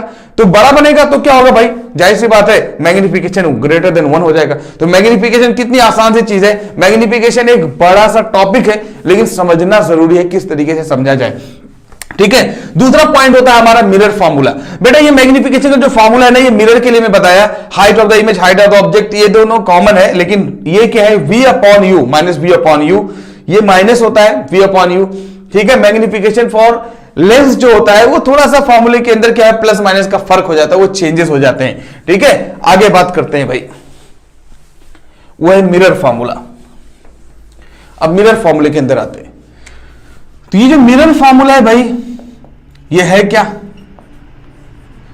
अरे मिरर फॉर्मूला मतलब कि भाई कोई मिरर है, जैसे कॉनकेव मिरर या कॉन्वेक्स मिरर, कोई भी मिरर ले लो, तो उसके अंदर जो साइज है इमेज का या मिरर का जो साइज है, मिरर के साइज के हिसाब से अगर इमेज ऑब्जेक्ट रखा जाए तो इमेज कैसा बनेगा, तो उसको मैथमेटिकली कैसे एक्सप्रेस करेंगे, that is called mirror formula यार। तो मैथमेटिकली एक फॉर्मूला निकाला गया कि 1 upon f is equal to 1 upon v plus 1 upon u. बेटा ये प्लस है ना, ये मिरर के लिए होता है, अगर लेंस में पढ़ाता तो यहां पे क्या हो जाता, माइनस हो जाता। तो ये प्लस लेंस के लिए और माइनस हो जाता तो किसके लिए हो जाता, सॉरी प्लस मिरर के लिए, माइनस होता तो किसके लिए हो जाता, लेंस के लिए, ठीक है। इसी वक्त बता दिया ताकि आपको ये सब चीजें क्लियर है, ठीक है। एक बात यहां पे समझना चाहिए, सबसे ज्यादा जरूरी है कि भाई ये जो एफ होता है ये फोकल लेंथ होता है, ठीक है। फोकल लेंथ सेंटीमीटर मीटर किसी भी चीज में हो सकता है, कोई जरूरी नहीं है। और सबसे बड़ा पॉइंट यहां पे ये जरूरी है कि जो कॉनकेव या कॉन्वेक्स कुछ भी हो, कॉन्वेक्स लेंस हो, कॉन्वेक्स मिरर हो, तो कभी भी फोकल लेंथ हमेशा पॉजिटिव होता है, ये लिया जाता है। कॉनकेव कुछ भी हो, चाहे वो लेंस हो चाहे वो मिरर हो, तो उसके लिए फोकल लेंथ हमेशा नेगेटिव लिया जाता है। तो अगर कभी क्वेश्चन में दे रखेगा कि कॉनकेव लेंस है, तो हमेशा फोकल लेंथ क्या ले लेना, नेगेटिव ले लेना। उसके बाद ये क्या होता है, इमेज साइज। तो इमेज साइज क्या है भाई, इमेज का साइज यार, मतलब कहीं भी लेंस रखा हुआ है, कोई भी सॉरी मिरर रखा हुआ है, ऑब्जेक्ट जब रखोगे तो उसका साइज कैसा बन रहा है, बड़ा बन रहा है, छोटा बन रहा है, सेम साइज का बन रहा है, कैसा बन रहा है, तो कितना बड़ा बन रहा है ऑब्जेक्ट के कंपेयर में, तो इसको हम लोग क्या इमेज साइज बोलते हैं। बेटा बार बार मैं बोलता हूं कि इमेज जो है ना, इमेज का साइज या इमेज लेफ्ट भी बन सकता है, राइट भी बन सकता है, ऊपर भी बन सकता है, नीचे भी बन सकता है, ठीक है। तो इमेज किधर भी बन सकता है, लेकिन ऑब्जेक्ट तो भाई हमारा क्या है, एक लेफ्ट साइड में फिक्स रहता है, तो ये हमेशा नेगेटिव लेते हैं। लेकिन ये अगर लेफ्ट साइड में बनेगा तो नेगेटिव, राइट साइड में बनेगा तो पॉजिटिव, ठीक है। ये बात दिमाग में रखना। उसके बाद अगर इरेक्टेड होगा तो पॉजिटिव, अगर से क्या इन्वर्टेड होगा तो नेगेटिव, ऐसा भी बोल सकते हैं। तो ये क्या है, ऑब्जेक्ट का साइज, तो ऑब्जेक्ट साइज होता है ये, ठीक है। ये आपको जरूरी है जानना। उसके बाद फिर क्या है, डायरेक्ट फार्मूला यूज करोगे। जैसे क्वेश्चन में दे रखेगा, मैं आपको समझा रहा हूं, एक अपने तरीके से बता दे रहे हैं कि क्वेश्चन में दे रखेगा, मान लो कि एक मिरर है, अब उसका नाम ही नहीं दिया, गुमशुदा है कि नहीं, अननोन नेम। तो एक मिरर है जिसका फोकल लेंथ बोलेगा -5 सेंटीमीटर है, तो हम समझ जाएंगे कि बेटा वो कौन सा मिरर होगा, कॉनकेव मिरर होगा। क्यों? क्योंकि माइनस फोकल लेंथ किसका होता है, कॉनकेव मिरर का होता है। तो आप एज्यूम कर लो कि कॉनकेव मिरर है।